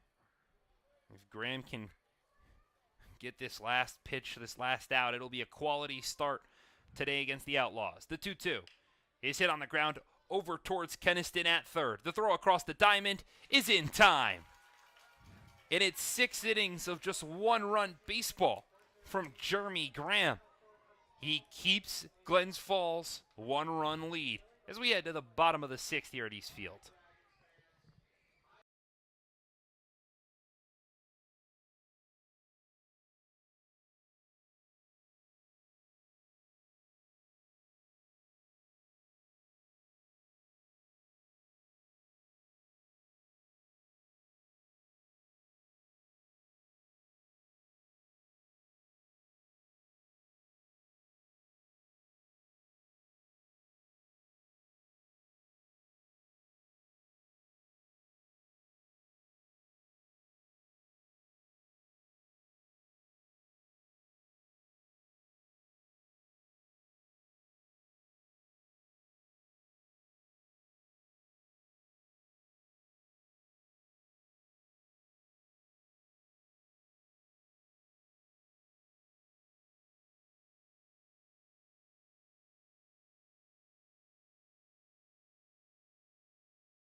The bottom of the 6th set to get underway here at East Field in a 1-run ball game with Glens Falls on top 2-1.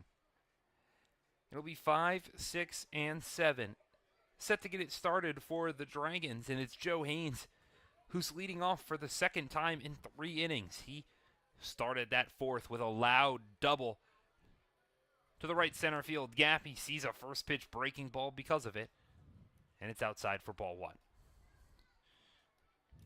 Haynes and Mueller had back-to-back doubles. Second double of the year for Haynes as he watches the 1-0 breaking ball bounce in the dirt.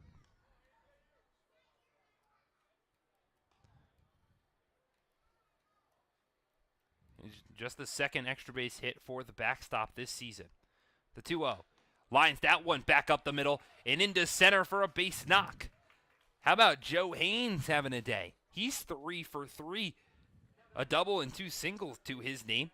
Leads off the bottom of the 6th with a base knock to bring in Jackson Mueller.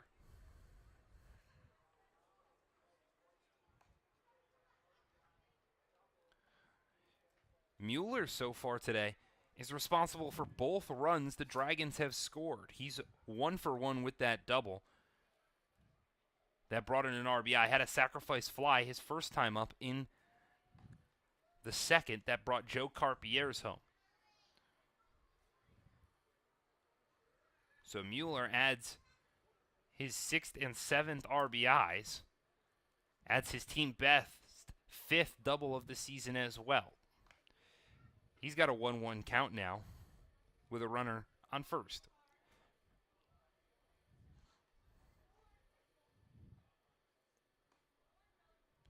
The 1-1 gets a big cut from Mueller.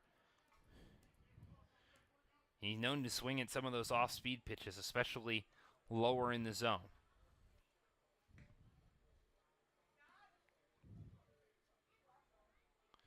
The 1-2 misses outside.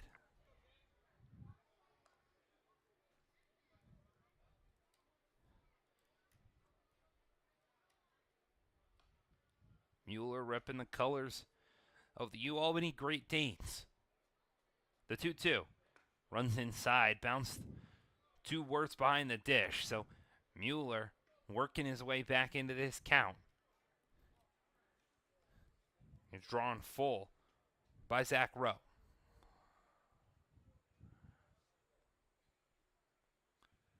The starter comes set. The payoff. Breaking ball outside for ball 4. So Mueller will take the free pass on a very close breaking ball on the outside corner. It's the 6th walk of the season. And puts runners on first and second with nobody out. Even though it was just a walk, great at bat by Mueller to battle back. Chase that one. Pitch down low, but able to draw the walk, keep the chain moving. It's Brody Keniston who steps in there now. He squares the bunt, lays one down, but it's foul along the third baseline. So the Dragons trying to play team baseball, add a couple more runs, put some runners in scoring position. So now you might imagine the Outlaws defense responds. You see Camilleri doesn't have to hold the runner on first. Woodridge is on the grass line. Camilleri is still playing back.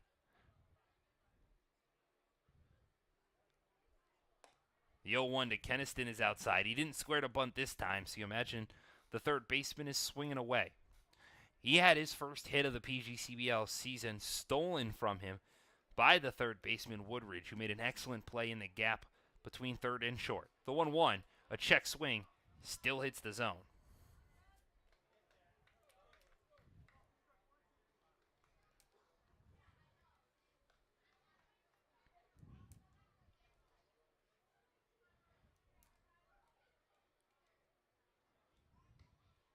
The 1-2. Fouled off to the right-hand side. So Keniston, he's fighting. He wants that first hit of the PGCBL season. Had an error out in the field. Was able to make up with it with a good throw across the diamond. So not the most ideal day. Has reached base. Drew a walk his first time to the plate. The 1-2. Fouled off again.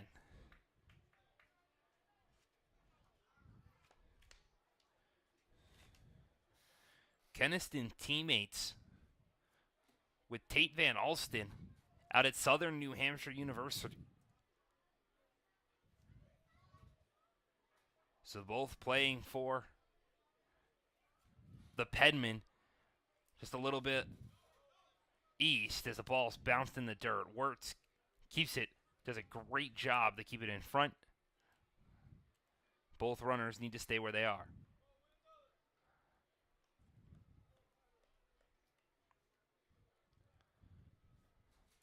So there's still nobody out here in the bottom of the 6th. 2 runners on for Brody Keniston. The 2-2 is outside, and the third baseman has worked his way into a full count. Back-to-back full counts issued from the starter, Zach Rowe.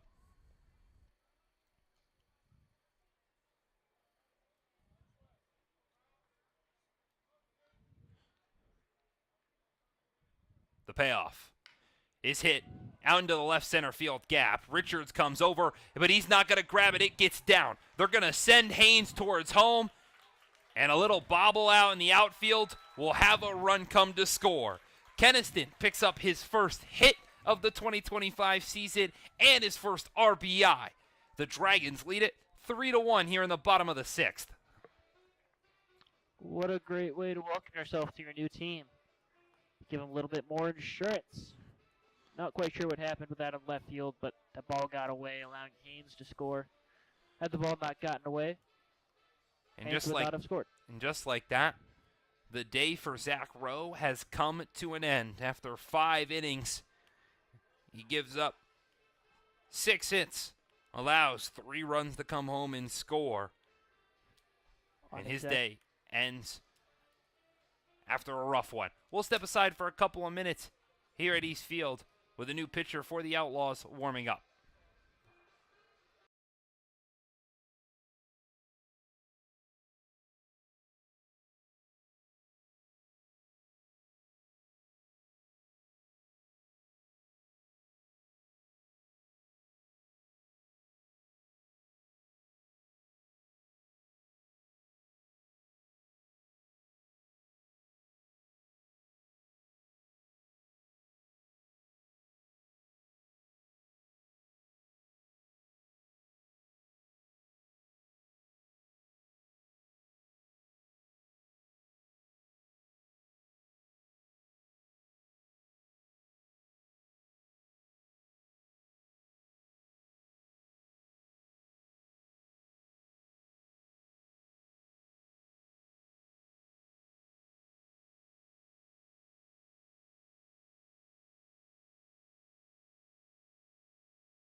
Welcome back to East Field after the pitching change.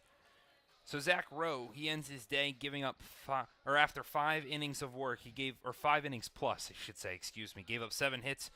He's currently allowed 3 runs, but if Mueller, who stands on second, or Keniston on first comes around to score, that number will go up. He struck out 6 and walked 3 batters, so not the ideal performance for Zach Rowe. Taking over on the bump for the Outlaws will be Asa Dugan, who so far this season has got a 6.27 ERA across 18 in 2 innings pitched. He's appeared in 9 games, and he's been known to kind of get hit around at times. The last time he appeared in a game was on July 8th, so just a couple days ago against the Boonville Lumberjacks, where he went 3 innings and gave up 7 hits in 4 earned runs, struck out 3, didn't walk anybody over the 16 batters that he faced, but he ended up picking up the loss because of those 4 earned runs.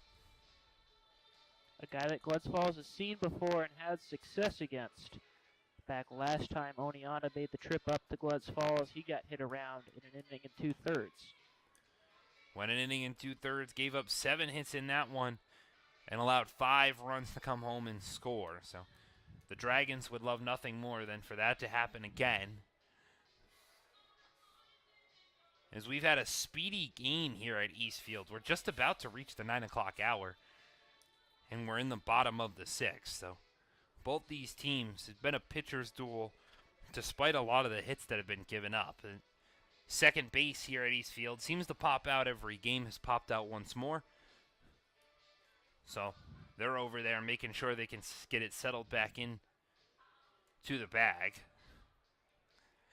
Asa Dugan is warmed up on the mound, but obviously has to wait a little bit and till we figure out some of the fielding issues here at East Field.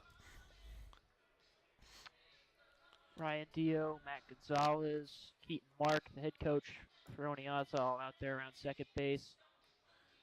Add in there the field umpire, Scott Paul, has a visual as well. So it was a single from Joe Haynes to start the 6th inning, and we mentioned it briefly, but Joe Haynes having a heck of a day. 3 for 3, 2 singles and a double to his name. He's also got 2 runs to come home and score. The only thing he hasn't done is throw a runner out or bring home an RBI. He's tried a couple times for the runner, but always seems to be the leadoff hitter for an inning, so no chance for an RBI unless he puts one over the fence. We know he's got some pop. He took that double and 2-hopped it off the fence deep here in East Field, or it's about 370 to where he placed that ball. So not easy for a guy to connect like he did and absolutely lace one. But also defensively, I know we've said sometimes that it's been Brendan McLaughlin, the guy that's been holding it down behind the plate. McLaughlin has got 5 runners that he's caught across 30 attempts. Haynes has got 5 runners in just 15. The other day, last time Haynes was in the starting lineup, I feel like he gunned down 2 or 3 guys, gunned down 3 guys. That's a part of his game he's really improved on throughout the year. I think when we talk about the defense for the catchers, a lot of times in this league, it's passed balls, which was something that Haynes struggled with more earlier in the year, and he's starting to get better on that as well. His defense has picked up, putting the body on the line, and has really solidified himself as that potential everyday starting catcher. Then it was Jackson Mueller. He drew a walk to put runners on first and second.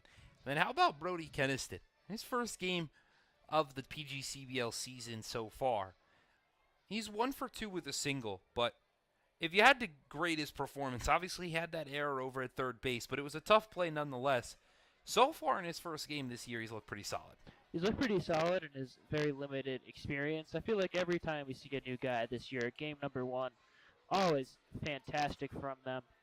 And he's got some PGCBL experience. I believe we hinted on that one earlier. Former Albany Dutchman. Dutchman, of course, no longer in the league. Again, Keniston out at Southern New Hampshire. He didn't play really much in 2025.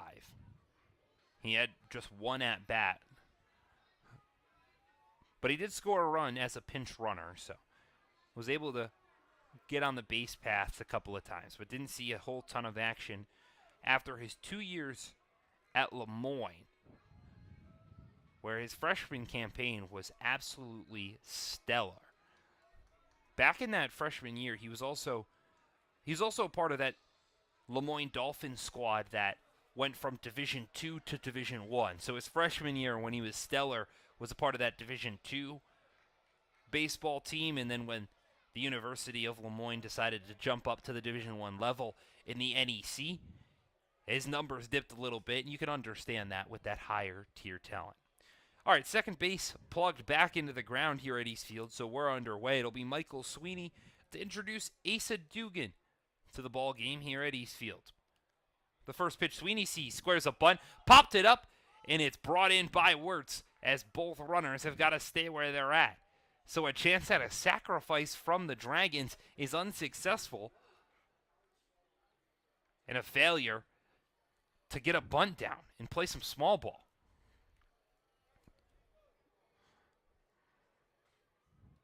So if you're Asa Dugan, that's a nice first out. 1 pitch, 1 out, potentially stranding these runners, and into any double play is in effect. The first pitch to Christian Moat misses outside. Moat's 0 for 2 today with a strikeout and a fly out to right.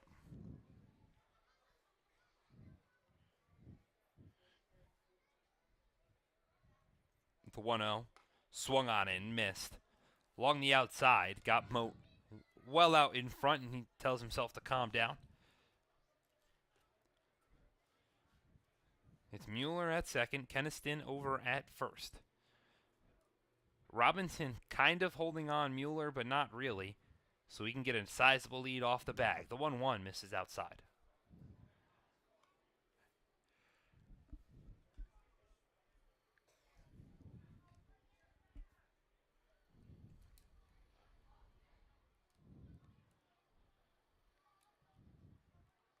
The 2-1.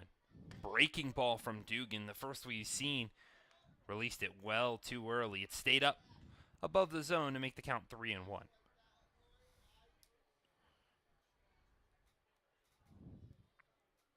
So Dugan comes set, takes a look at second.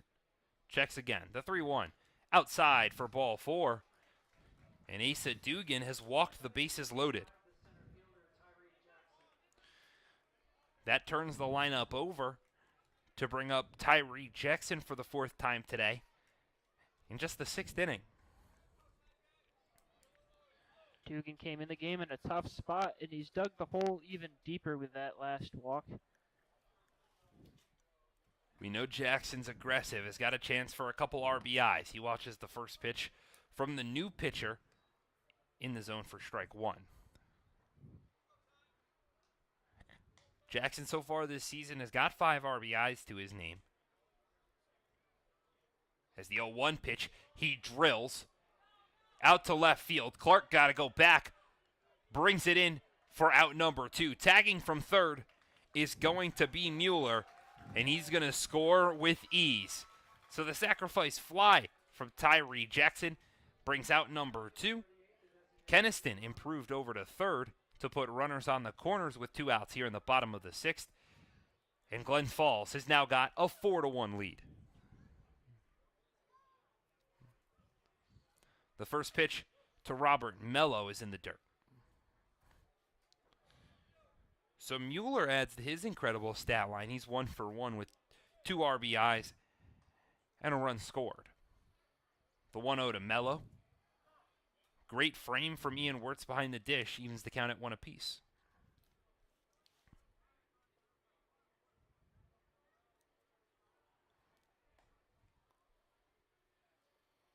The 1-1.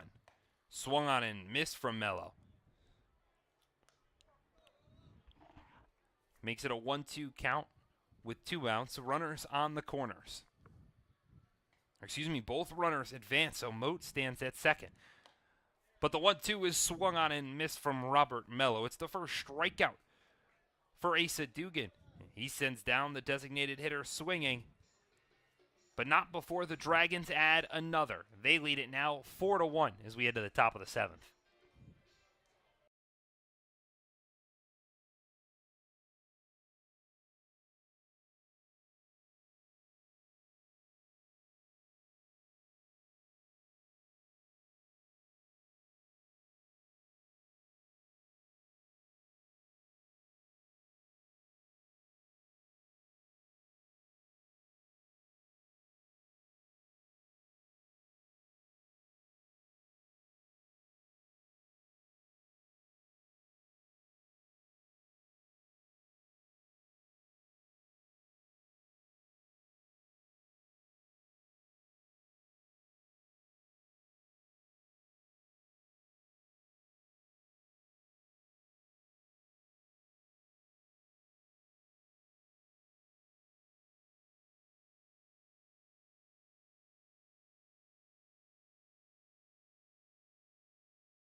Welcome back to East Field as we enter the top of the 7th alongside Luke LaRose. I'm Nathaniel Cunningham. Jeremy Graham has got the quality start in the bag, and that means his day has come to an end. After 6 innings of work, gave up 5 hits, allowed 1 run, struck out 2, and only walked 3. So let the defense work behind him. Taking over on the mound is Christian Mello. The first pitch that he throws to the new catcher, Brendan McLaughlin, is outside for ball 1. It's Thomas Woodridge who steps in the box. It'll be 6, 7, and 8 for the Outlaws. The 1-0 swung on it and missed. Mello got every inch, or every mile an hour, I should say, of that ball. Just blew it right by the third baseman. Mello's got a 9 ERA across 8 innings of work. He's really only known for pitching an inning, as that one's chopped off to the right-hand side. Even though McLaughlin's in the game now, I don't think it was intentional.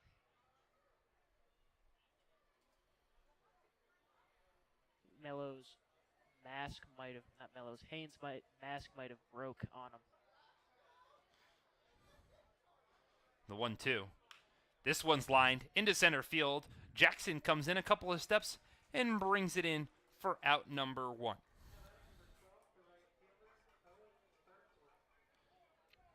But I can't quite tell.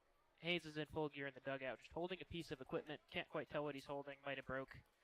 Might have switched him because of that. Owen Burnsworth steps to the dish. So far today, he's 1 for 2. The first pitch, Burnsworth sees. Runs inside for ball 1. Haynes uses more of that Pro League style mask, so more just the mask and then the backwards helmet in comparison to a guy like Brendan McLaughlin who uses the full one-piece similar hockey mask, as the 1-0 nips the inside part of the zone. So it's a little rarer to see something on those just kind of full frontal face masks break in comparison to, again, those hockey masks that have the elastic bands at the back. The 1-1 chopped on the ground to Carpier's at short. He throws across the diamond to first. It's in time. And it's 2 quick outs for Christian Mello out of the bullpen. Obviously we don't know what the reasoning for the switch is. Haynes might be a little banged up. Maybe it's his mask that is broken. It looks like he's holding it maybe. Nonetheless, McLaughlin catching. No double switches, so that ends the day for Joe Haynes behind the plate. The first pitch now to Darren Dangler is in there for strike 1. Dangler's 0 for 2. He reached via fielder's choice and popped out to Christian Moat. And the 0-1 hit weakly on the ground, foul of the first base line. So Mello out of the pen, really apart from that first pitch that he threw to Woodridge, has been attacking the zone of the Outlaws.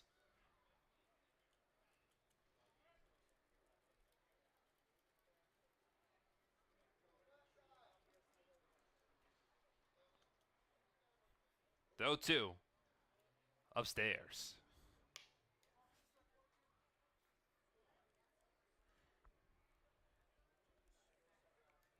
So Mello, trusting the defense behind him, has got a fly out and a ground out already. He comes set with the 1-2 pitch. Runs inside and nails Dangler.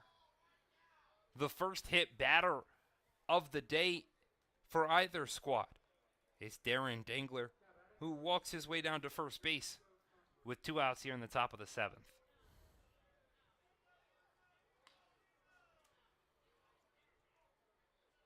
That's the 3rd hit by pitch for Darren Dangler, who has started just his 4th game this season. So the extra hitter has maybe got a little bit of a magnet on that inside elbow, attracting the ball to run inside. Instead, it'll be Hugo Conehurst, the DH, who takes a first pitch cut, but fouls it straight back. Just realized with Conehurst, he goes a little old school, no batting gloves. Grabs a little bit of that dirt to the left of home plate.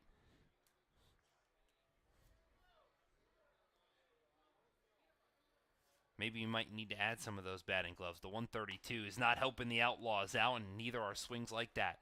An 0-2 count for Christian Mello. To the batting gloveless Hugo Conehurst. Mello takes a look over at first with Dengler. The 0-2. Missed outside.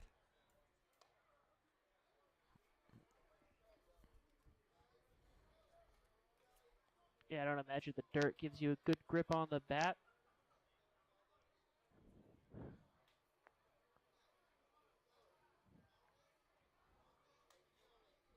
The 1-2. Swung on and missed. Christian Mello gets his first strikeout out of the bullpen to end the 7th and put the Dragons back at the plate.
The bottom of the 7th sets up Glens Falls to add some more insurance off the reliever Asa Dugan. It's 3-4-5 for the Dragons. As the first pitch, breaking ball from Dugan to Galillo is upstairs for ball 1.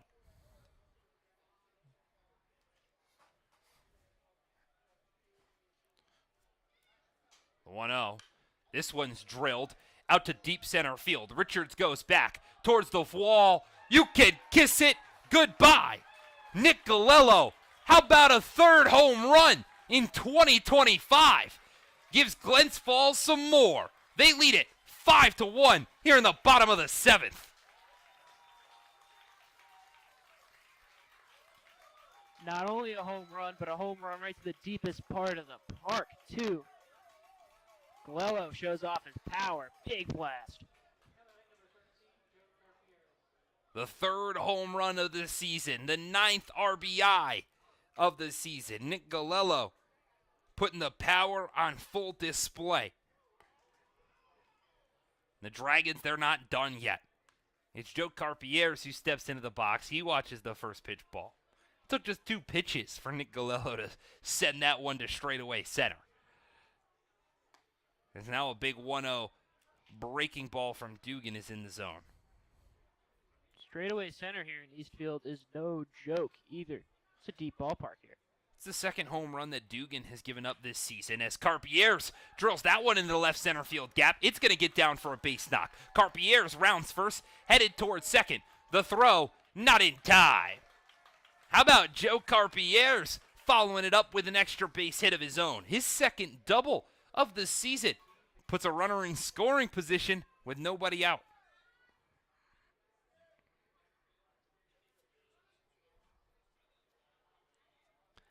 They say don't let the Dragons get hot. Well, they're starting to here in the bottom of the 7th. Brendan McLaughlin getting his first AB today. watches the first pitch strike. The man behind home has got just a 143 batting average. Took him really until the end of June to pick up his first hits. He's got 4 so far this season. Watches the big breaking ball outside.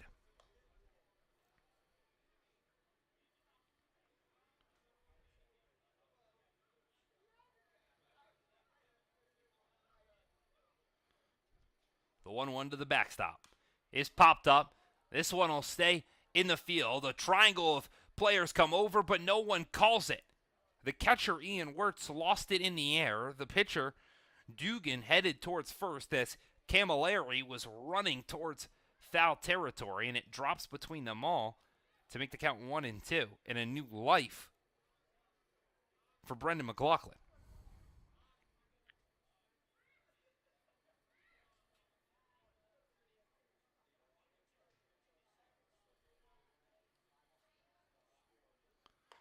The 1-2 is outside. Evens the count at 2 apiece.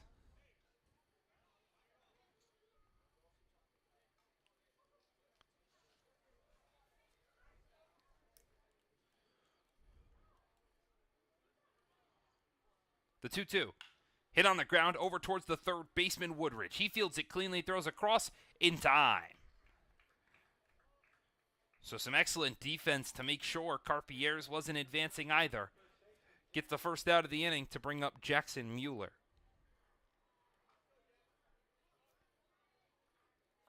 Mueller hit a couple of rockets off of Rowe. Like to do it again here. Would love nothing more to add himself to that multiple home run list, as immediately Carpier's is on the run. The throw down in time. What a throw from Ian Wirtz. Nabs Joe Carpier's trying to steal an extra 90 feet, and the Outlaws grab out number 2 to clear the bases.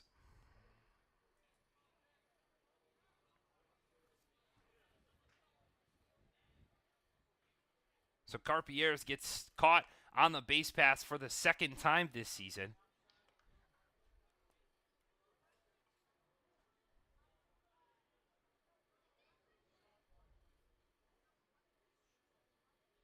As Ian Wirtz throws out his 4th batter. Mueller hits this one deep into the right center field gap. Back at the wall. And it one hops off the wall. Mueller takes a hard round around second, but he'll stay on the bag. It's his second double of the game. He's got 6 in 2025. And now the Dragons are kicking themselves because Carpier's could have scored to make it a 5-run ball game. Mueller hitting the ball hard tonight nonetheless. Both parts of the outfield, hitting the ball all over the place, hitting them hard, doesn't matter where.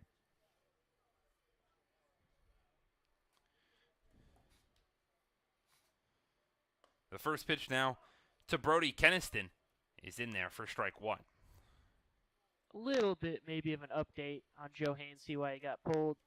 Saw him walk out to the bullpen a little bit ago, maybe kind of limping. The 0-1 outside evens the count at 1 apiece. Haynes was having an excellent day. He was 3 for 3 with a double and 2 runs scored. So still goes down as a great day for the backstop. The 1-1 outside. Haynes is a gamer. That's why you could expect him to want to go out back and catch. Doesn't care if he's hurt a little bit. Ryan Dio thought otherwise. Dugan comes set. The 2-2. Hits the top of the zone. Evens the count at 2 apiece. Deuce is wild here in the bottom of the 7th. It's 2 balls, 2 strikes, 2 outs. Runner standing on second. There's been 2 doubles here in the bottom of the 7th. Dugan comes set. The pitch is drilled out into right field. Burnsworth barely has to move. He brings it in for out number 3, and Dugan on the mound is not too happy.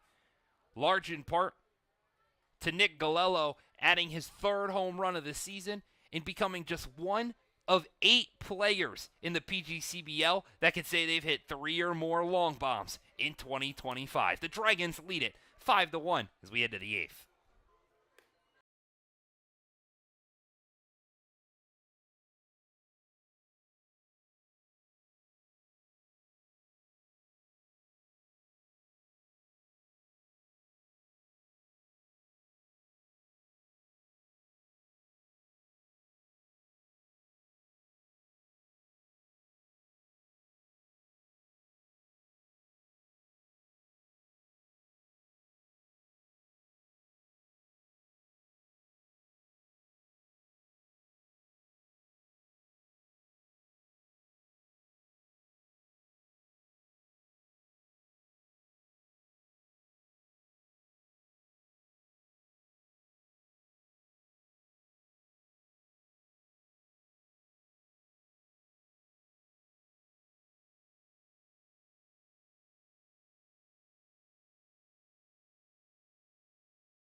Christian Mello gets the ball back on the bump for the Dragons here in the top of the 8th.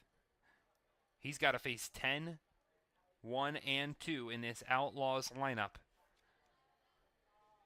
And so far today, has put up just 4 hits. The first pitch that Mello throws to Zachary Robinson is in there for strike 1.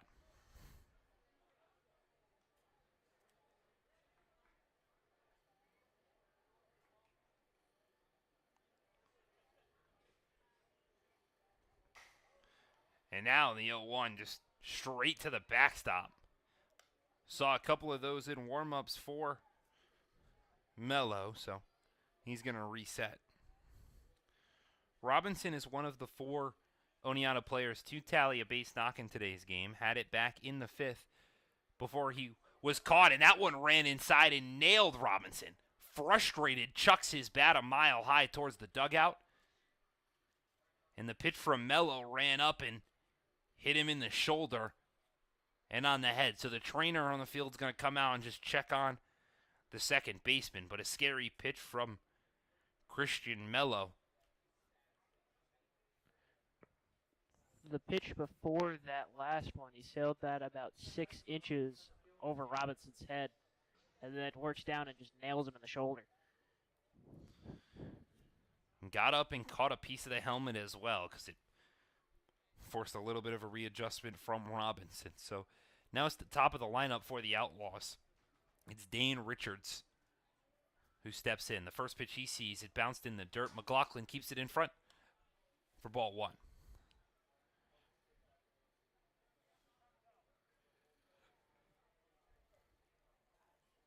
Richards is 1 for 3 today. He's got a single and 2 flyouts, and all of a sudden, Matt Gonzalez is going to come out and have a conversation with Mello, who looks to be a little wild, out on the mound. So maybe a concern if you can get Mello to complete the rest of this inning. If not, Colin McMahon is warming up for the Dragons in the bullpen, but Glens Falls would love to keep McMahon either just for the 9th or to keep him limited on pitches at all, because tomorrow Glens Falls welcomes the Amsterdam Mohawks to town, and the Dragons would love that victory as well.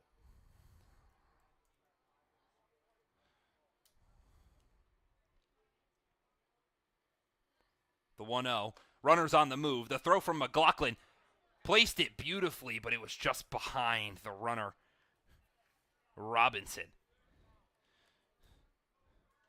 So the second baseman steals second, puts himself in scoring position. That's his 9th stolen bag of the year. Perfect jump by Robinson. Timed that beautifully. It's a 1-1 count to Dane Richards in the box. Mello takes his time. The pitch. Hit on the ground, over towards the third baseman, and in between the third and shortstop. It's fielded cleanly by Sweeney and left. The throw in almost sailed the shortstop Carpier's. But another tough play tried to make by Keniston over at third. Instead, it goes down as a single, and runners now stand at the corners with nobody out in the top of the 8th.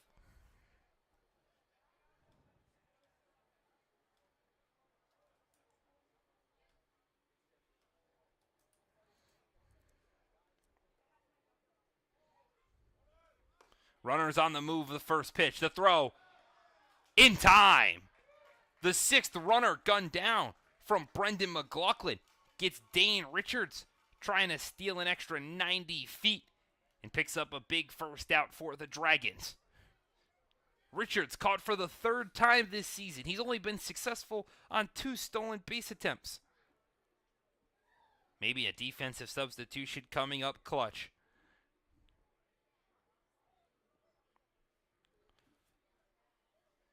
The 2-0 pitch, or the 1-0 pitch to Clark is upstairs to make the count 2-0.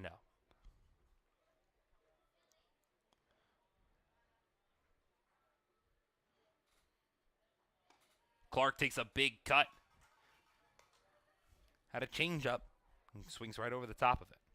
Clark is 0 for 3 today. He's got a line out and a fly out, and he did reach via fielder's choice while adding his 14th stolen bag of the season.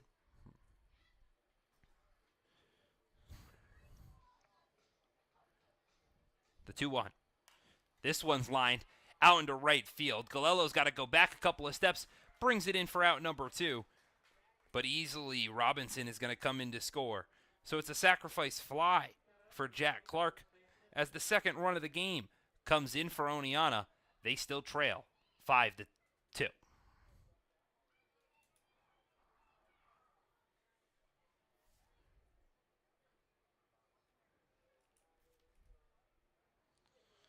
So now it's the 3-hole hitter Lorenzo Camilleri. He's got to step in with 2 outs, trying to keep the ball moving.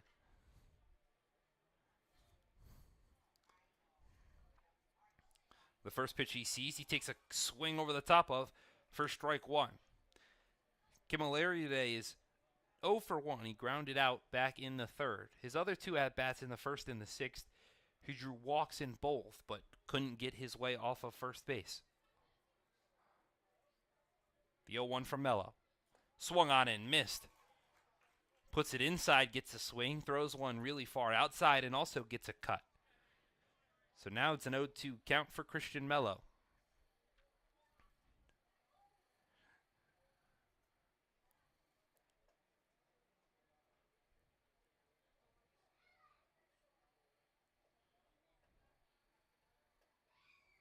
The 0-2. Bounced in the dirt. Good waste pitch from the reliever. For a guy that looked like his outing might come to an end after just a frame, is now 1 pitch away from making it 2 innings. A guy that's not used to going that long. The 1-2. Just outside. Yeah, Melo's had a great appearance. Struggled at times throughout the year, but he's been great tonight. So deuce is wild. 2 balls, 2 strikes, 2 out. Here in the top of the 8th. The 2-2. Outside. Draws the count full. A tough call from home plate umpire Donnie Long. Not the pitch that Christian Mello wanted.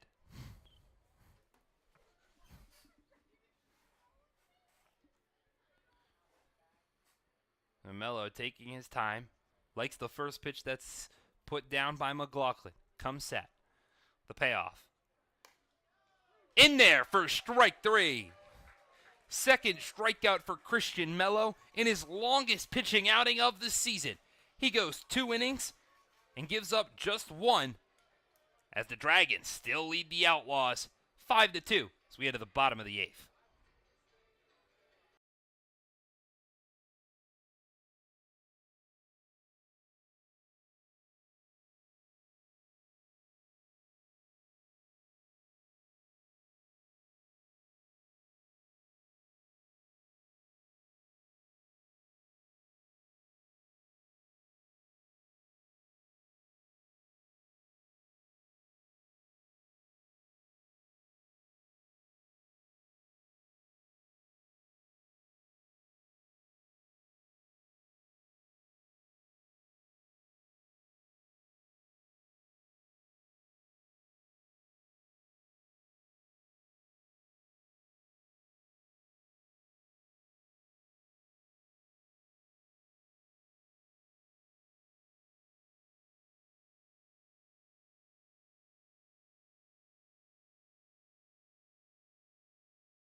The Dragons can get that run back here in the bottom of the 8th with their 8, 9, and 1 hitters. The first pitch to Michael Sweeney is outside for ball 1.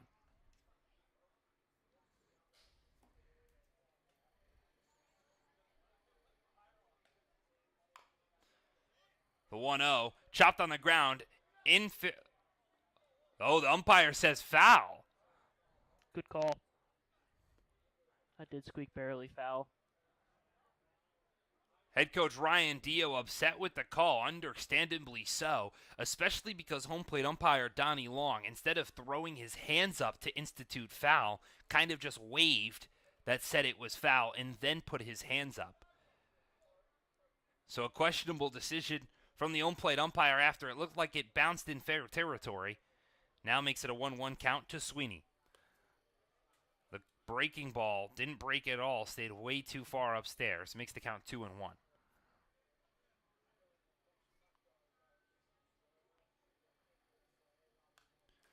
And the 2-1's fouled straight back, so Sweeney works himself into a 2-2 count.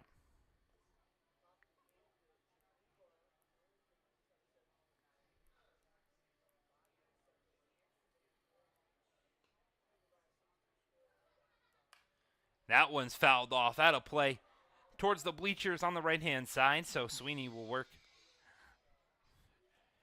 redo the 2-2.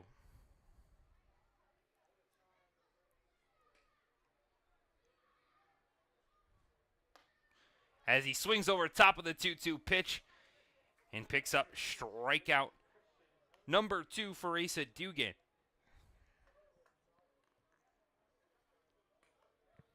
So now in steps the 9-hole hitter Christian Moat. Moat so far today, he's 0 for 2 with a strikeout and a flyout, but he drew a walk back in the 6th. The first pitch he sees is upstairs for ball 1.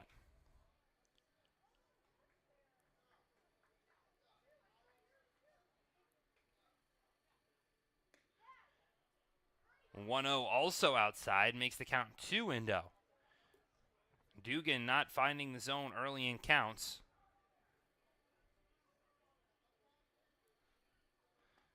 But he's worked his way back thanks to swings like that. Makes the count 2-1 after a really early cut from Christian Moat.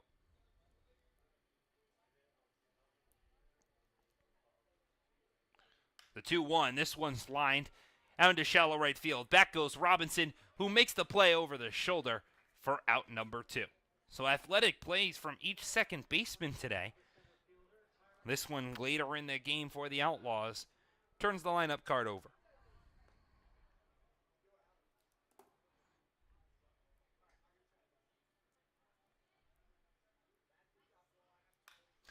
Tyree Jackson's first pitch swinging, hits one down the line in the left field. Jackson with his speed, cooking it towards second. The throw, not in time. Jackson with the wheels. You put one down the line, you know he can get there. Aggressiveness works off, picks up his first hit of the day, and puts himself in scoring position for the pinch hitter, Enrique Diaz.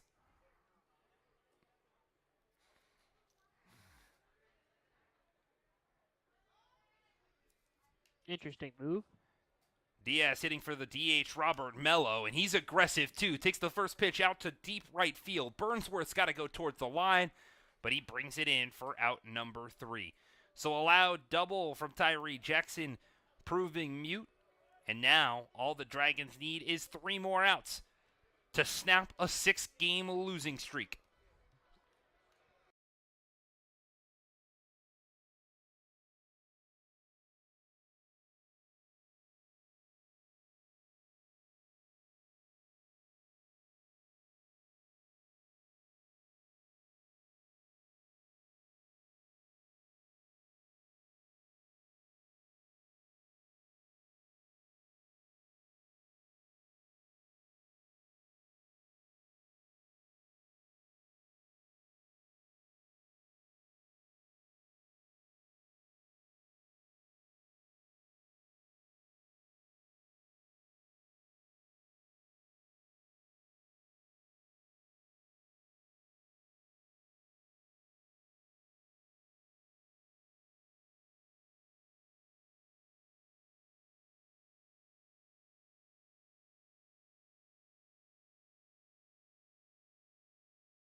Welcome back to Eastfield for the top of the ninth. Alongside Luke LaRose, I'm Nathaniel Cunningham.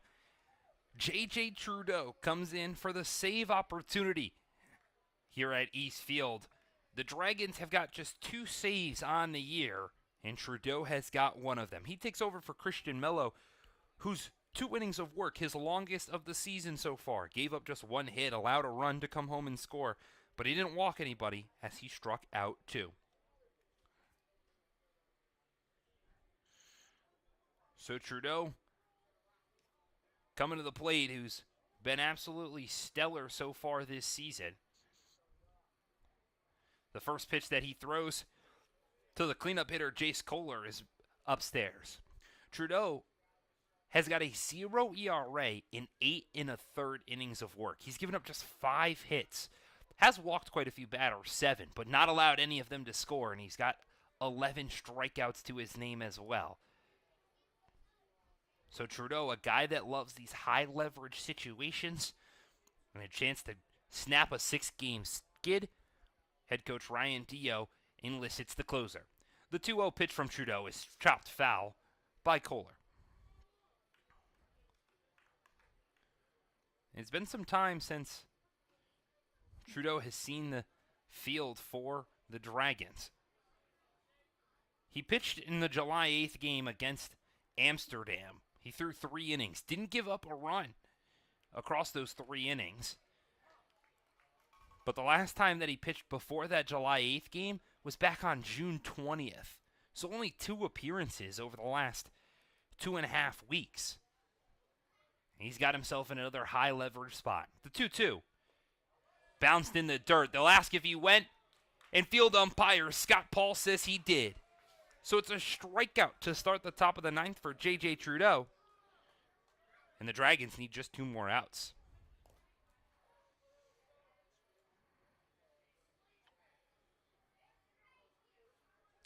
In steps the catcher, Ian Wirtz. He's 1 for 3 today. Had a single back in the 4th. He takes the first pitch, hits it a mile high, off to the left-hand side, and onto the concourse, just in front of our broadcast booth.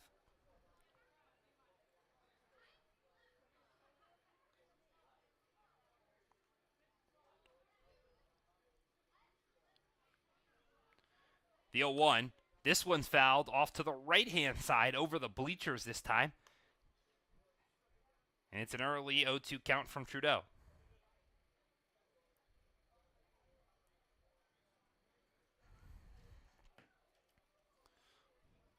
The 0-2 upstairs.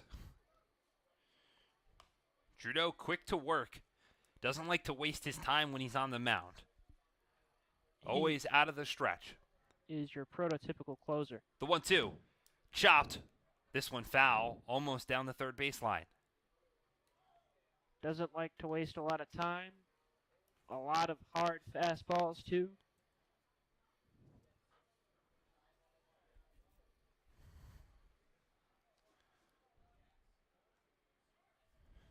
The 1-2 from Trudeau. Threw a breaking ball. Just got it too far outside. So the count will even at 2 apiece.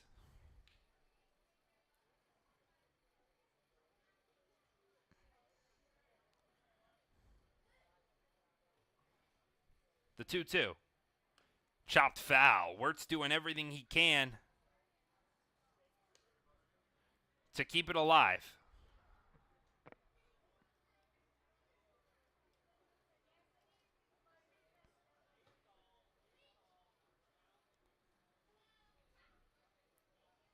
The 2-2. Hit over the head of the first baseman Mueller and down the right field line for a base knock. Wirtz rounds first, headed towards second. The ball dribbling up towards the wall. The throw in will keep the catcher at second. And a little bit of late heroics for the Outlaws. Put a runner in scoring position with 1 out. I don't think there's anything Galello could have done. That ball was always going to go to the wall. Just perfectly placed. The double for Ian Wirtz, his 2nd of the season. And now the Outlaws, they're ever much closer to coming back into this game.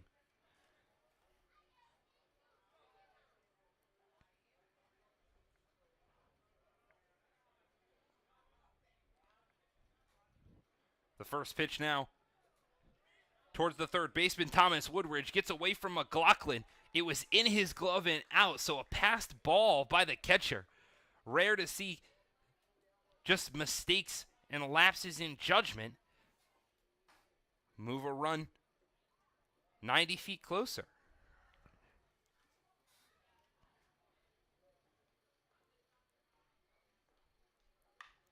That one's drilled down the first base line, but foul. Woodridge just a couple of inches away from making this a 2-run ball game.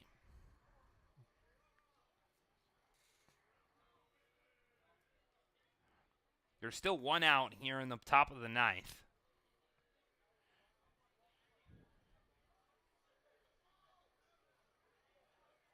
The 1-1 outside.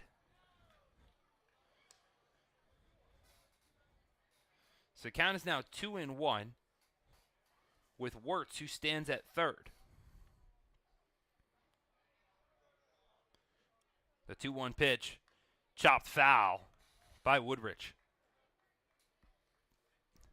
It's crazy to think about after an inning or 8 innings and 2/3 of work in 2025. If Wirtz comes home to score, it'll be the first earned run of the year for J.J. Trudeau. And yes, this will be his 6th appearance, but to get to July 11th and not allow an earned run is impressive nonetheless. The 2-2 breaking ball tried to get stuck by McLaughlin, but instead the count draws full.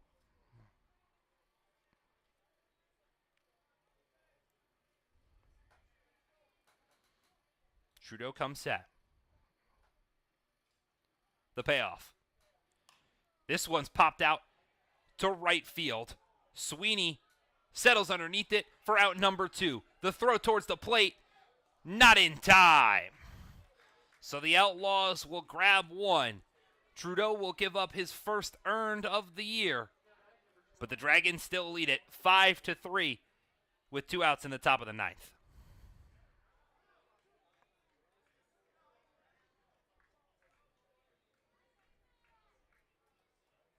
So now in steps the right fielder, Owen Burnsworth. Burnsworth today is 1 for 3 with a single. He takes the first pitch, fouls it off towards the dugout, and it's going to get out of play along the concourse.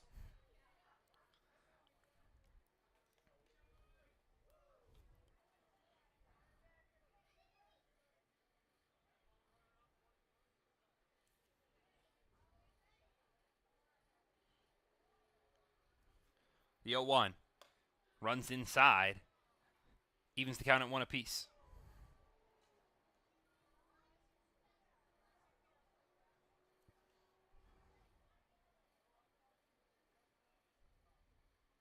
The 1-1 bounced in the dirt. Trudeau spiking the off-speed pitch. Makes the count 2-1 now to Burnsworth. Burnsworth's 2 ground outs. One was hit towards the shortstop, pretty weak, and the other one just dribbled past the pitcher. As the 2-1 pitch misses low for ball 3.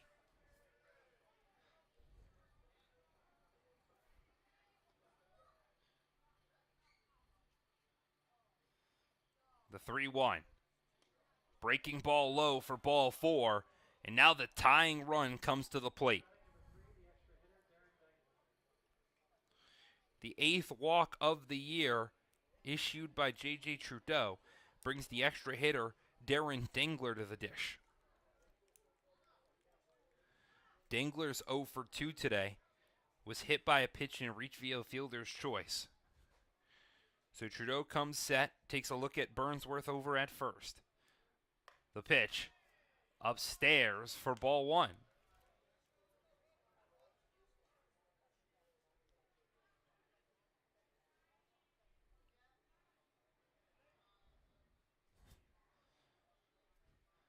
The 1-0.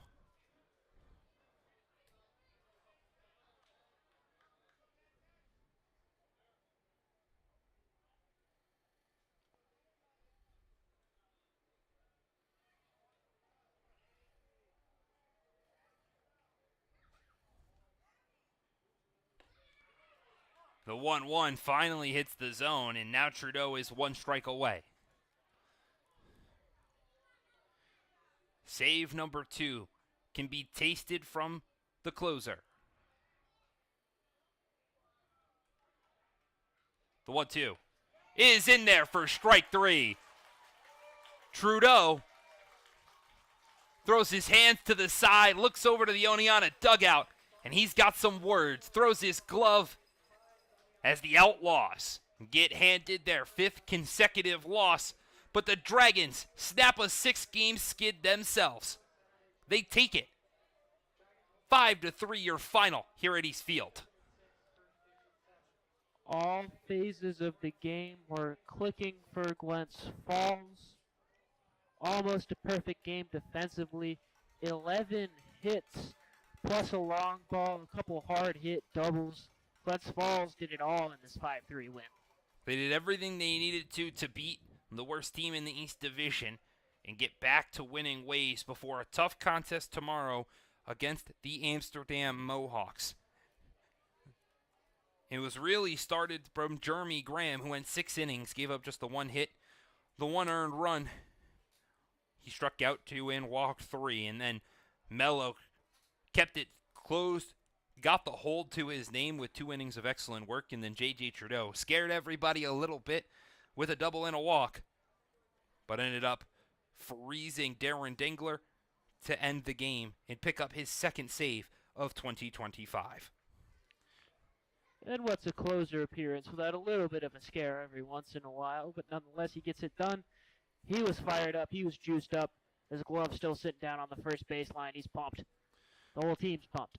Well, the Dragons, they can enjoy this victory for now, but they've got to focus on what's at hand tomorrow. The best team in the East Division in the PGCBL, the 23-7-1 Amsterdam Mohawks. They come to East Field trying to do what they did just a couple days ago and pick up a doubleheader victory. They've got just 1 game, 9 innings to see who's going to take it all in Glens Falls. All right, that's enough from us here with the Dragons. From our entire staff, alongside Luke LaRose, I've been Nathaniel Cunningham.